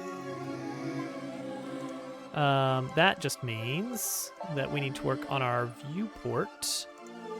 Give it a little bit more room to breathe. And then just physically move it over a little bit more. Simple. It's so easy. All right, next up, let's add a cancel handler. I already have this in the code for menu handling that I've written. So where is that going to be? Oh, file menu, I guess is going to be our new actual menu.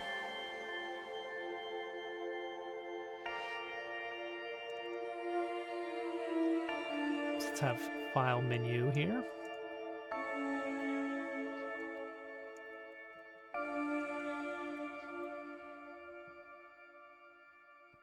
File menu is also going to start as locked.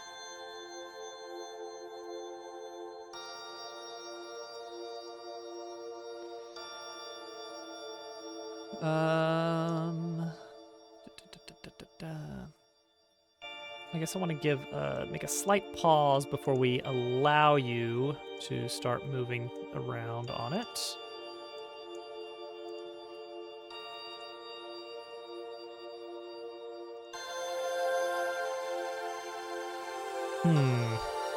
Maybe we add a little handler here as well, of like a little helper function.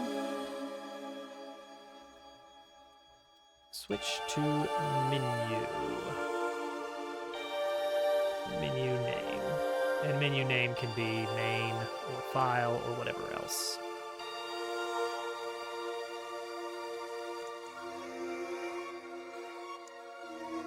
All right, so first we will lock all the menus when you switch to a menu. We will lock them all. We will await.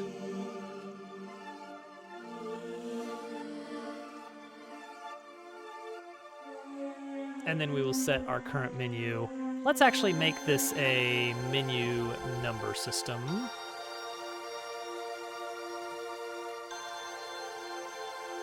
Could we do an enum? Have we considered an enum?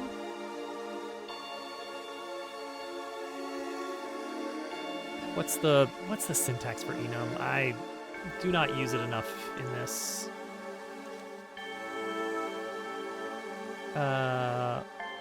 Curly brackets. Main, file, settings. That's all. That's literally it. And then current menu equals menu dot main.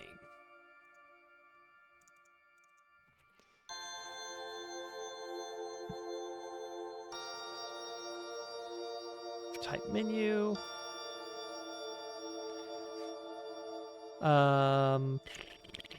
Our menus as an array of the actual menu objects.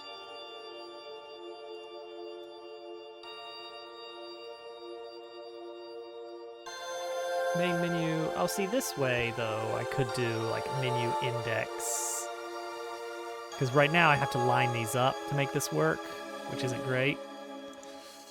So let's do current menu index and line it up with that. We don't want to repeat ourselves.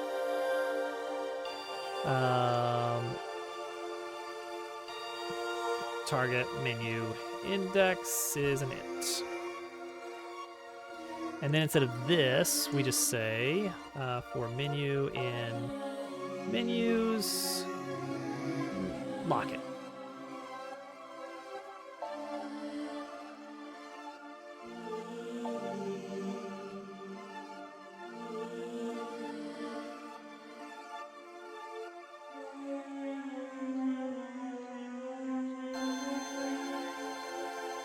Okay. Good. Good. And now we change this to switch to menu 1. We take this out of that.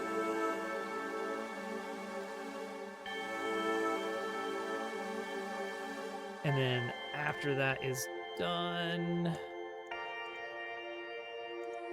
menus sub current menu index dot is locked. We unlock the menu. Amazing. Much better. This, we can go ahead and put this code in even though it doesn't work. And we can set up our cancels. File menu is going to have a cancel callback. So we can just say file menu dot cancel callback equals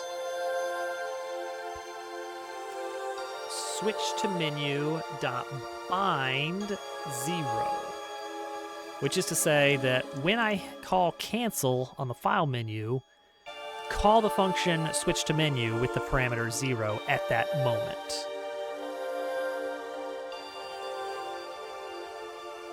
I think that's everything for the cancel. That's a lot. I like that code set up a lot more as well. That's going to be a lot more maintainable.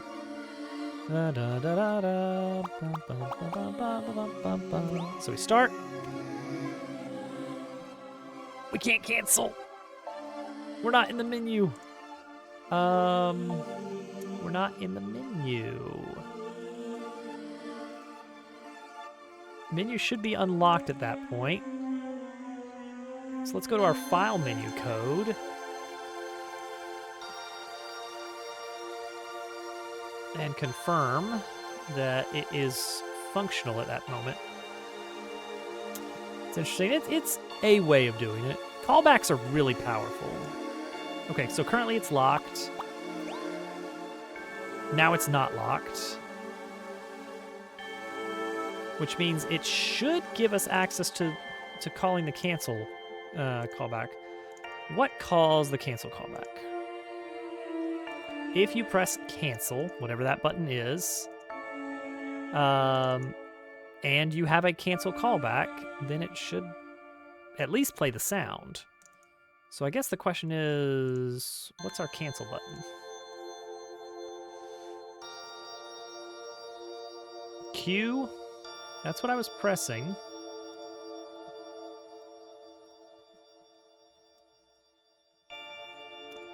Wait, hang on. What about this? What calling handle cancel callback? If it's not locked, and handle select input has to return false, which happens if you are not selecting something. Okay, well, I was not selecting something. Run it. Run it back. Let's take a look.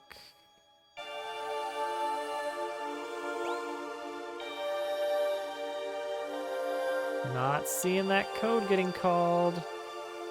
Uh-oh. What do we got going on here?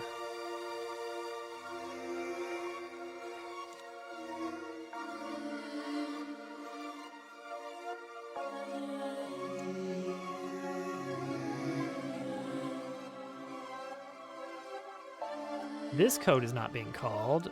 Uh-oh. Is this code being called? No. None of this code is being called.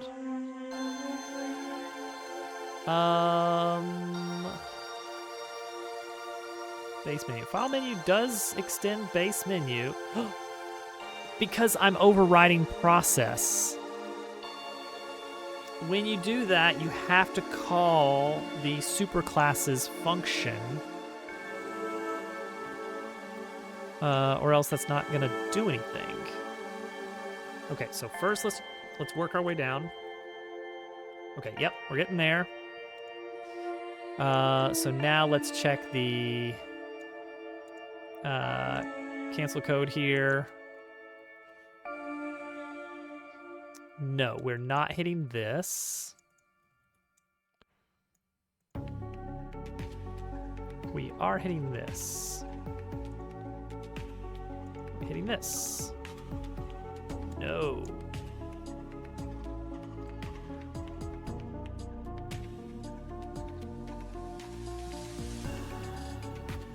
That is the file menu, but it's apparently locked right now.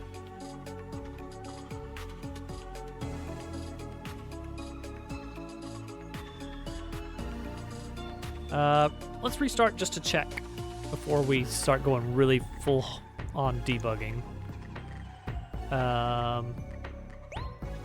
Make sure it's... Oh, there we go. Okay, I just had to reload it. So, problem here. Trying to set bool on a freed object. I think I know why.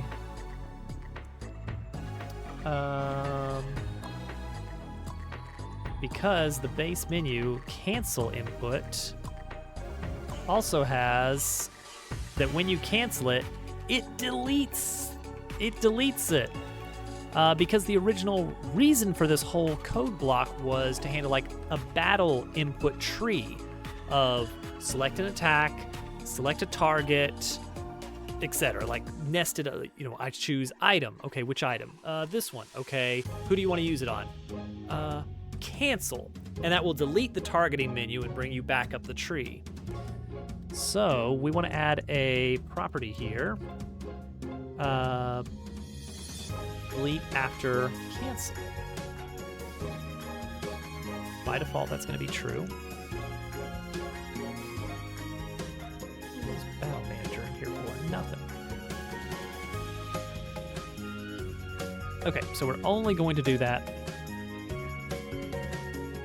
if we are canceling out.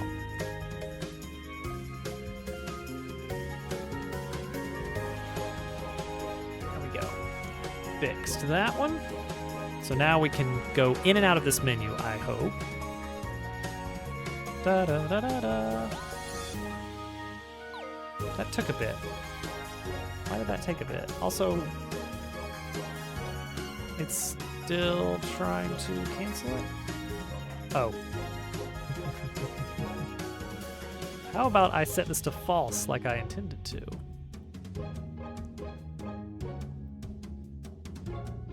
And choose the correct thing to actually start on. Another thing I noticed that it took a second to actually zip on over when I told it to switch to menu, and I think it's because maybe it's the process function that's not getting set up there. Let's just print current menu index right here while we're testing this other thing. Let's test this thing as well.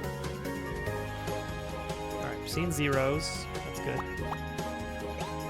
Oh, that's much better. Still deleting it. Uh-oh. Okay, now we have a problem. Now we have an actual problem that's going on. Delete after cancel is true. Let's just do this. let's start by testing. Comment out the queue free call completely. Let's eliminate that as a possibility right off the bat. Is that the actual queue free call? No, it is not. Something else is deleting it. So that is something at least. So what is deleting it?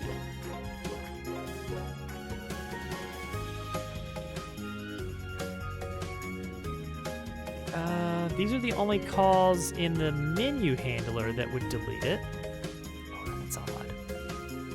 That's odd then. And our titles scene handler does not do any deletions as well.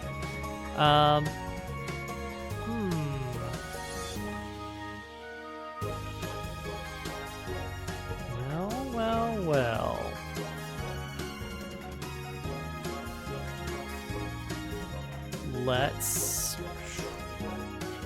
What would be deleted? Let's make sure that's the one that is getting deleted. How about that for next thing to try out?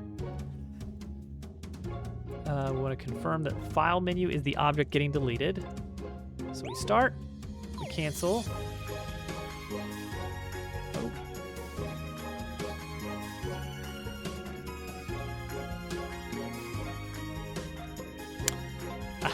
It's not file menu that's getting locked. It is the starting menu. The main menu.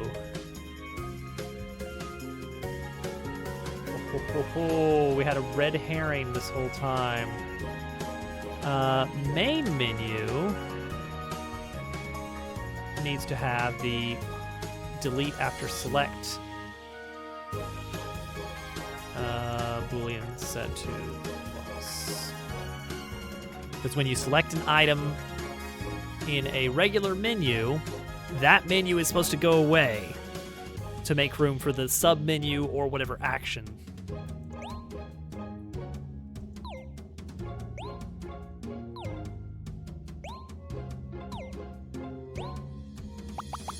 I need this 1 second business. That's too slow when we're switching between menus. Let's take a fifth of a second before we can actually start messing with things again.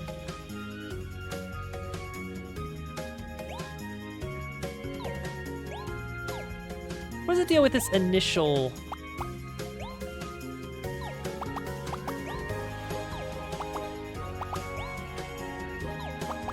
This first time that I hit the button, I bet is it this?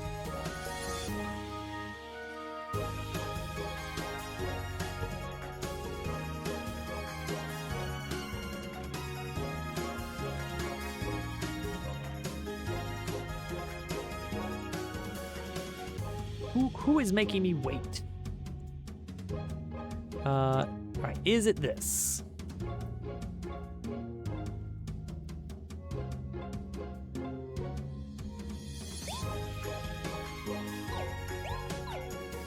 Apparently not. So on main menu select, we are calling switch to menu. Oh, let's look at the output at the bottom. Check what index we're pointing towards. Okay. So it is correctly setting the menu, and then it waited quite a while before it actually let us zip over. It is the animation. It's the animation.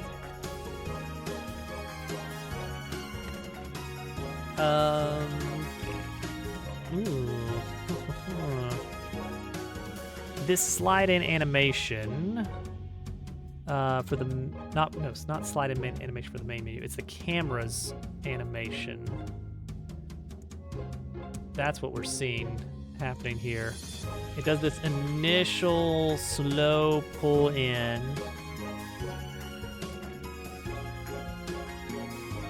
And the animation is still going at this point.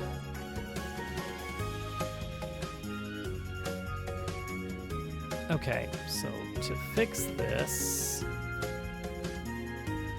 I need to speed up this animation.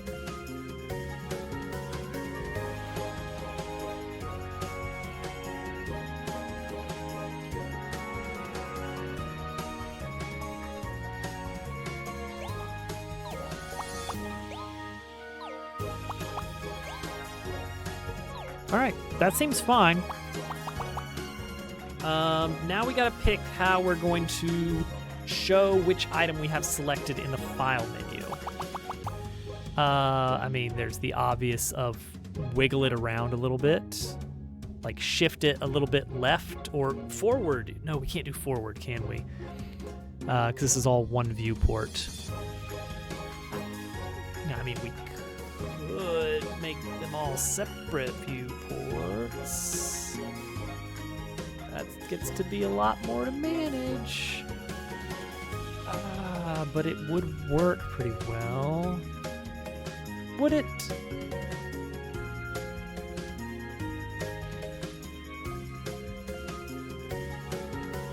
Let's just try sliding it to the left a bit. How about that? Okay, so a save file.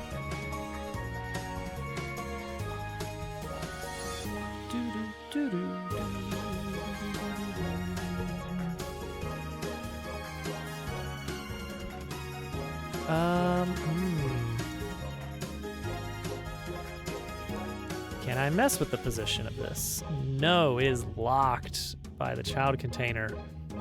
So I would need to open up this object here, and can that be...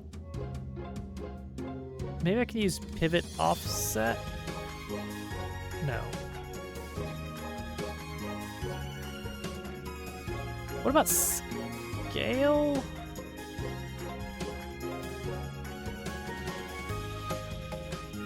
What if one of these just gets a scale buff? What does that look like? Oh, you can't mess with that either. Oh, no. Oh, no. Okay. I am leaning more and more towards having these be individual objects in their own viewports.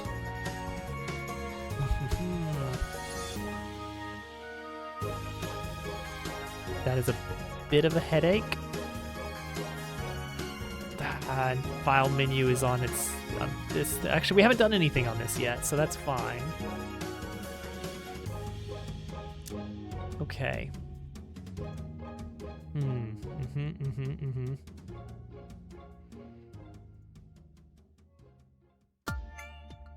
Okay, this is still salvageable. But this uses the index. Do they have to be children of the V-Box? Not really.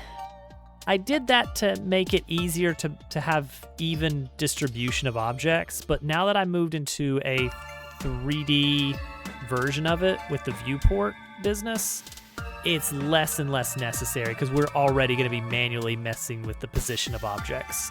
So I may as well just bop it out. Just pop it on out of there.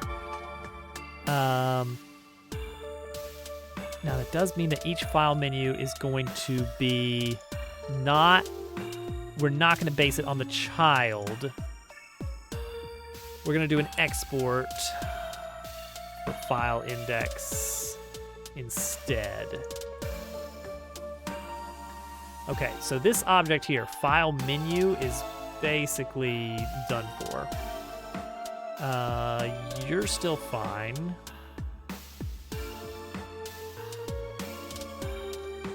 Well, I'm not going to put them in a control node. I'm going to put them each in their own viewport so that I can mess with them individually in 3D. Because what I kind of want to do is pull the selected one out towards the camera a bit, which means they're not going to be part of the same... Oh, unless... What if we did a region rect? We could still do that. Ooh. All right, hold on. Not you. Oh, dang it. Where is it? This right here. Yeah. All right. This may be a dumb idea, but mesh index. Take this. Let's add a Node 3D for files container. And let's do a region enable here. Oh boy. We're getting a little bit cursed here. Okay. Roughly here. What does that look like? 35 to 200. 200 as the height. Okay. 1. Duplicate it. Yeah, that's silly, but it's fine. Okay, that means I kind of want to put this container or this script here. I want to detach it from this.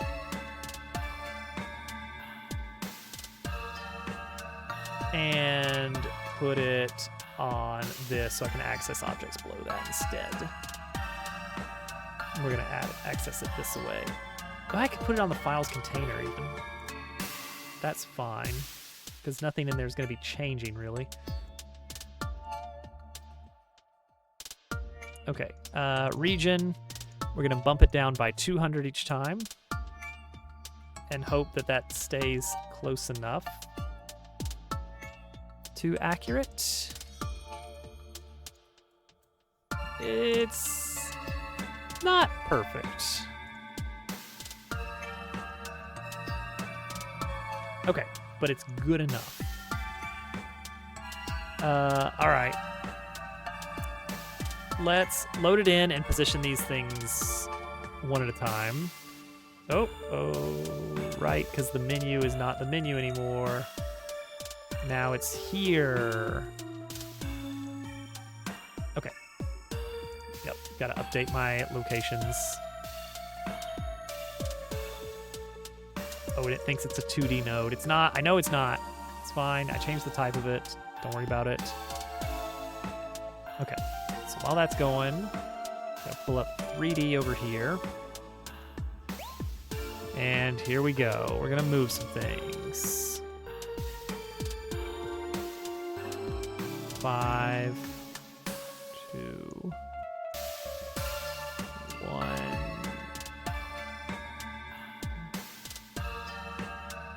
Okay, that looks like a good spot. We're gonna scoot him down a bit. Perfect, right there. Don't move.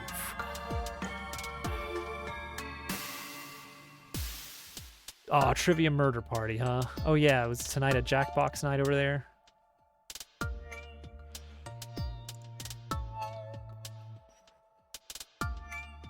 Okay, don't need this anymore. File menu now. We are gonna take var options as an array. Options is going to equal get children. These are going to be the actual sprite 3Ds.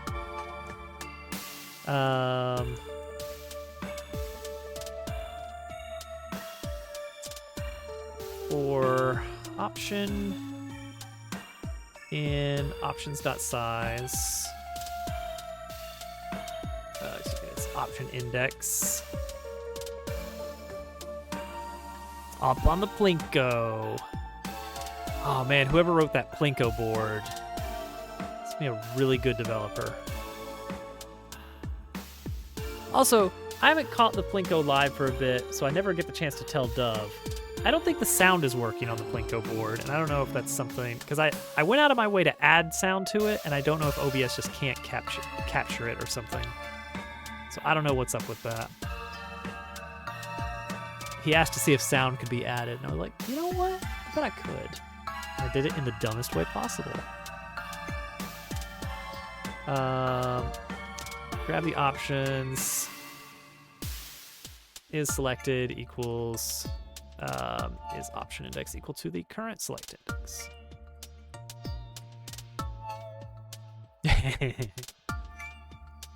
I don't even remember what I put on the board. Oh, I put City Escape. I only did that for the meme. Because we were talking about City Escape at the time, so I thought it would be funny. That would be funny. Okay.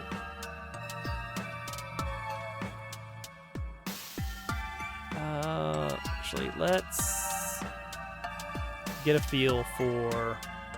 You put pen pals on there? Gosh, I love me some pen pals. Does anybody still need a copy of pen pals? 3D. So let's pick one of these and just move it out. Ooh, that doesn't look pretty at all. Oh, you know what? Are these rotated? These are currently rotated by -13 degrees. They should not be, because what should happen is that the container should be rotated by -13 degrees. Bye. Ah, transform. Okay, hold on. Come on. All right, 20.467404. 404, huh?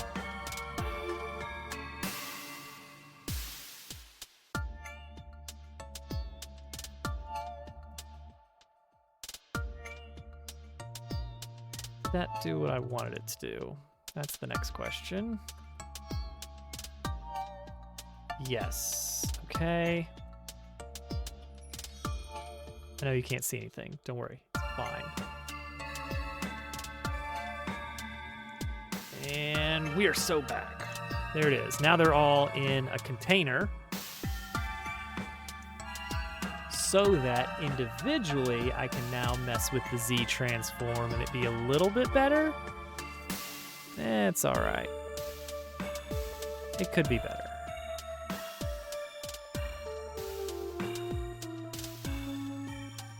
Maybe, all right, one thing is maybe that the spacing is too much. Maybe it's too much space. 0.4.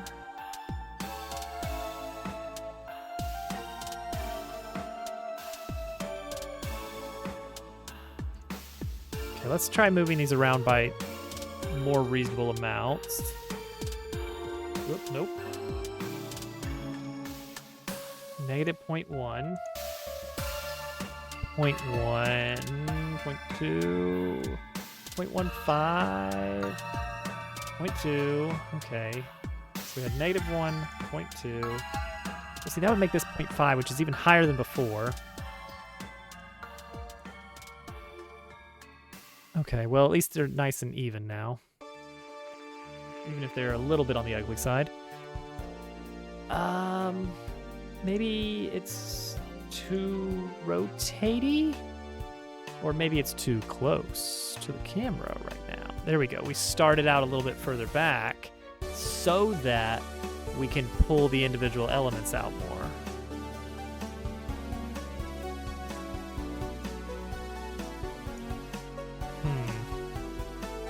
I'm not loving it, to be frank.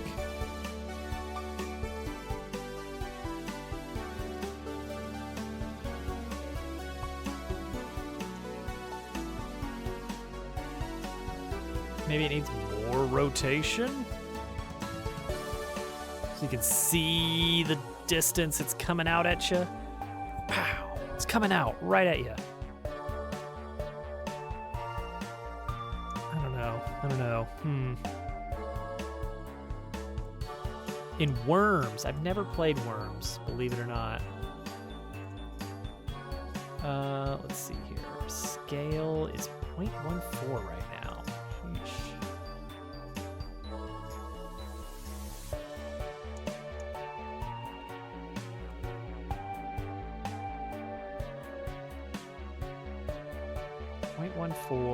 Can we go 0.2? 0.2 is too big. 0.18. Yeah, let's go 0.14 to 0.18.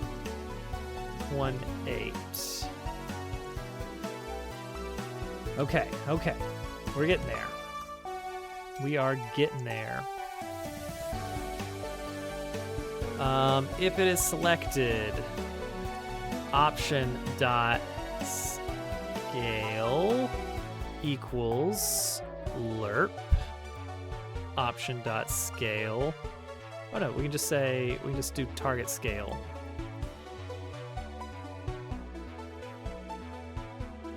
Um, 0.18 if is selected, and else 0.14.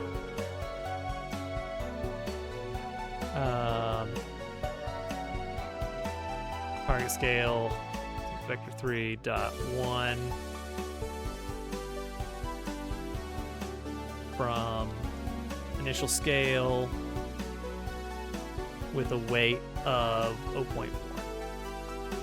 Go. Cannot find property scale. Oh, option dot scale. Okay. Hey. And look, you can see it in the shadows too, so that's fun. That makes it fun. Whoops, I didn't put anything for it to do when you select a file. Oh, we haven't built that yet. We haven't done that yet. That's gonna have to be next time. I'm gonna need to call it. When is my wife getting home?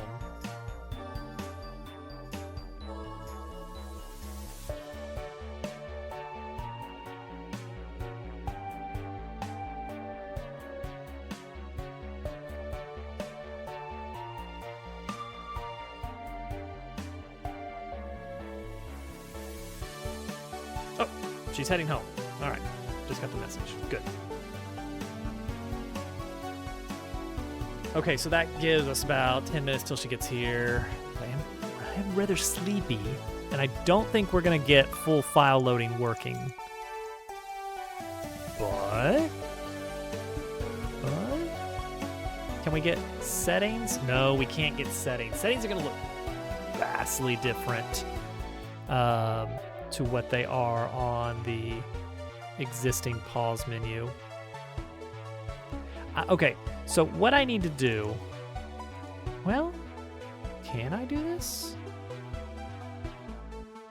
Maybe?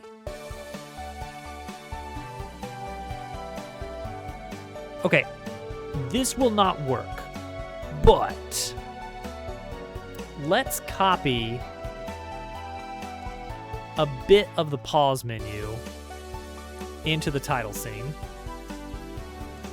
to make the basic setup of the settings menu.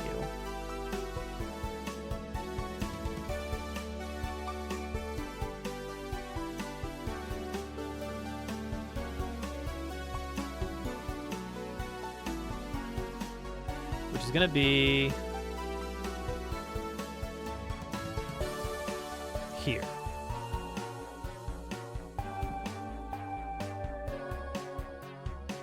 Here.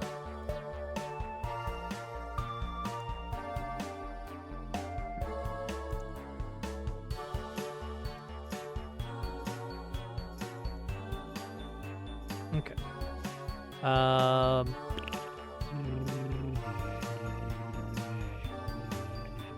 Okay, so I need the actual menu object. So let's look in the pause menu. Let's see what we got here. Settings has tab, panel, backdrop. Here's the actual settings container, which contains the menu. So it is a VBox, good old VBox, which means we're probably putting it in a viewport. Do I want to put it in there with the... So basically that's what it looks like. Don't worry about how everything is overlapping at once. That's just kind of the way it looks.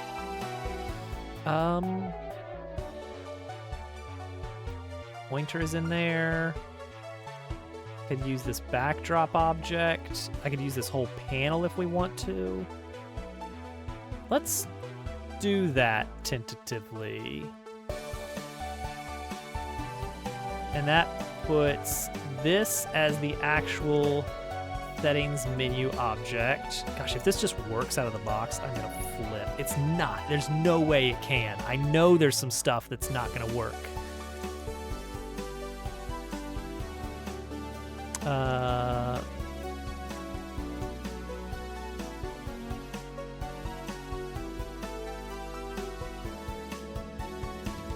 Okay, make sure we lock all menus initially. I know, bot. I know. I'm sorry. I'm sorry.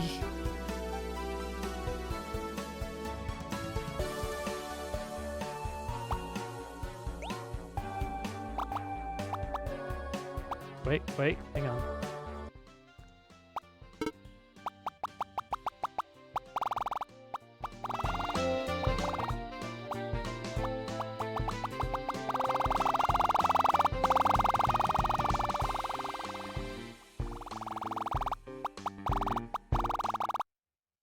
Well, I'll be. No, hang on. Something's not working there, surely.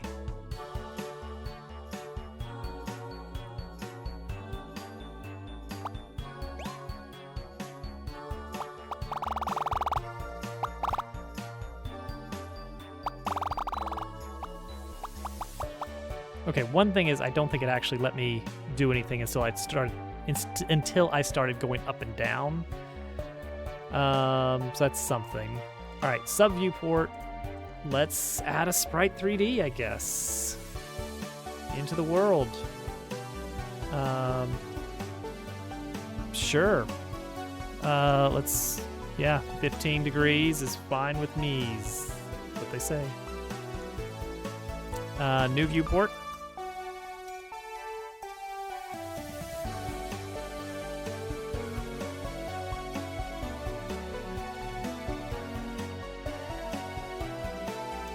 Make it a bit bigger though.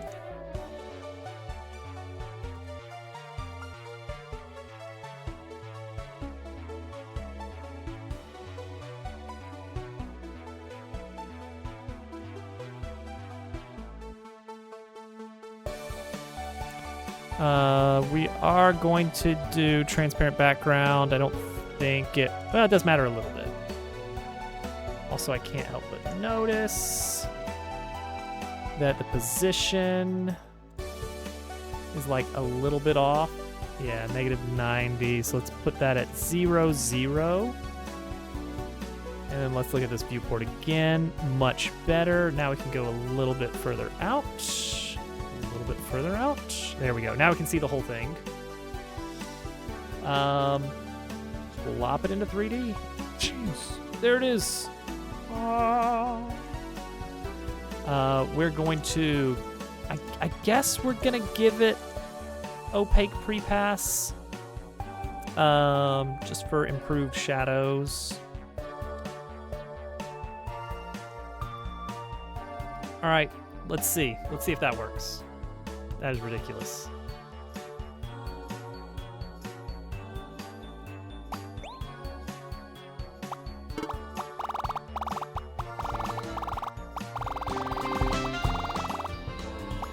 Okay, so the problem is it did not let me grab anything until there's something going on the edge there. Maybe not anymore. It didn't let me start moving left and right until I had moved up or down first, which is not what you want to see on this. Just going off of experience, the fact that I know how this code works, I know that that's not supposed to happen. That was not the intention.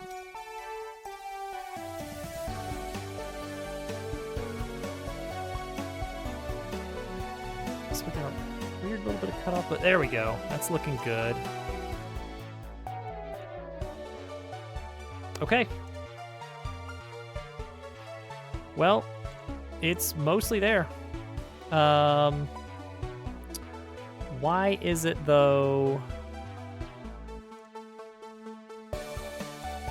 Okay, get rid of the pause menu script, I think. When we switch to menu here, let's do there's a base menu on selection change. Let's try that.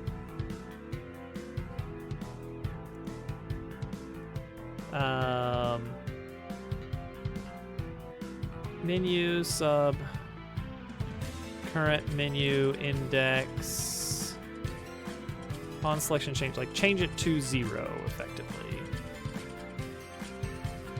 Will you let me change things now if I do that? Whoa. Non-existent function in base VBox container. But you're also a menu.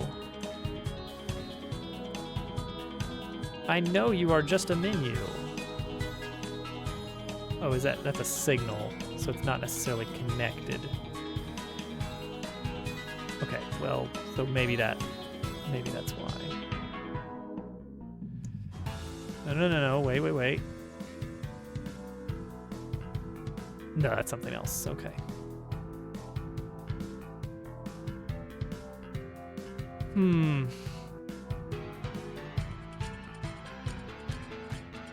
No, wait a second. Yes, it's a VBox container, but it's also so much more than that.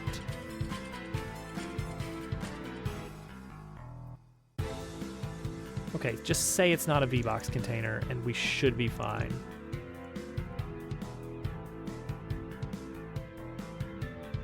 Maybe. We'll see. Nope, still doesn't like that.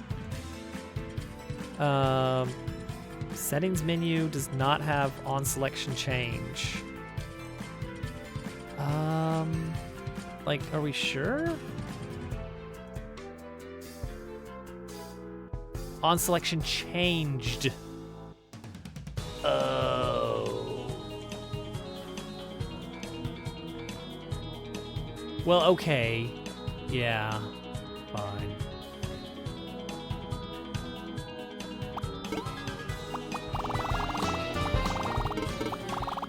Well, that works.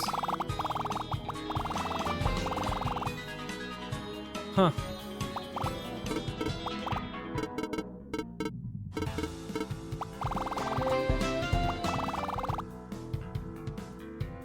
Oh, and then we need a cancel callback on that, don't we?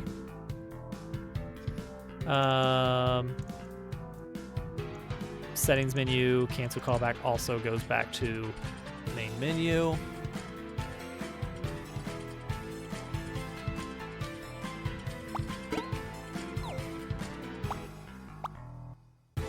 Uh-oh. Right. It needs to not have the destroyed business. The destruction. The destroyability of the other one. So that's file menu, delete after cancel.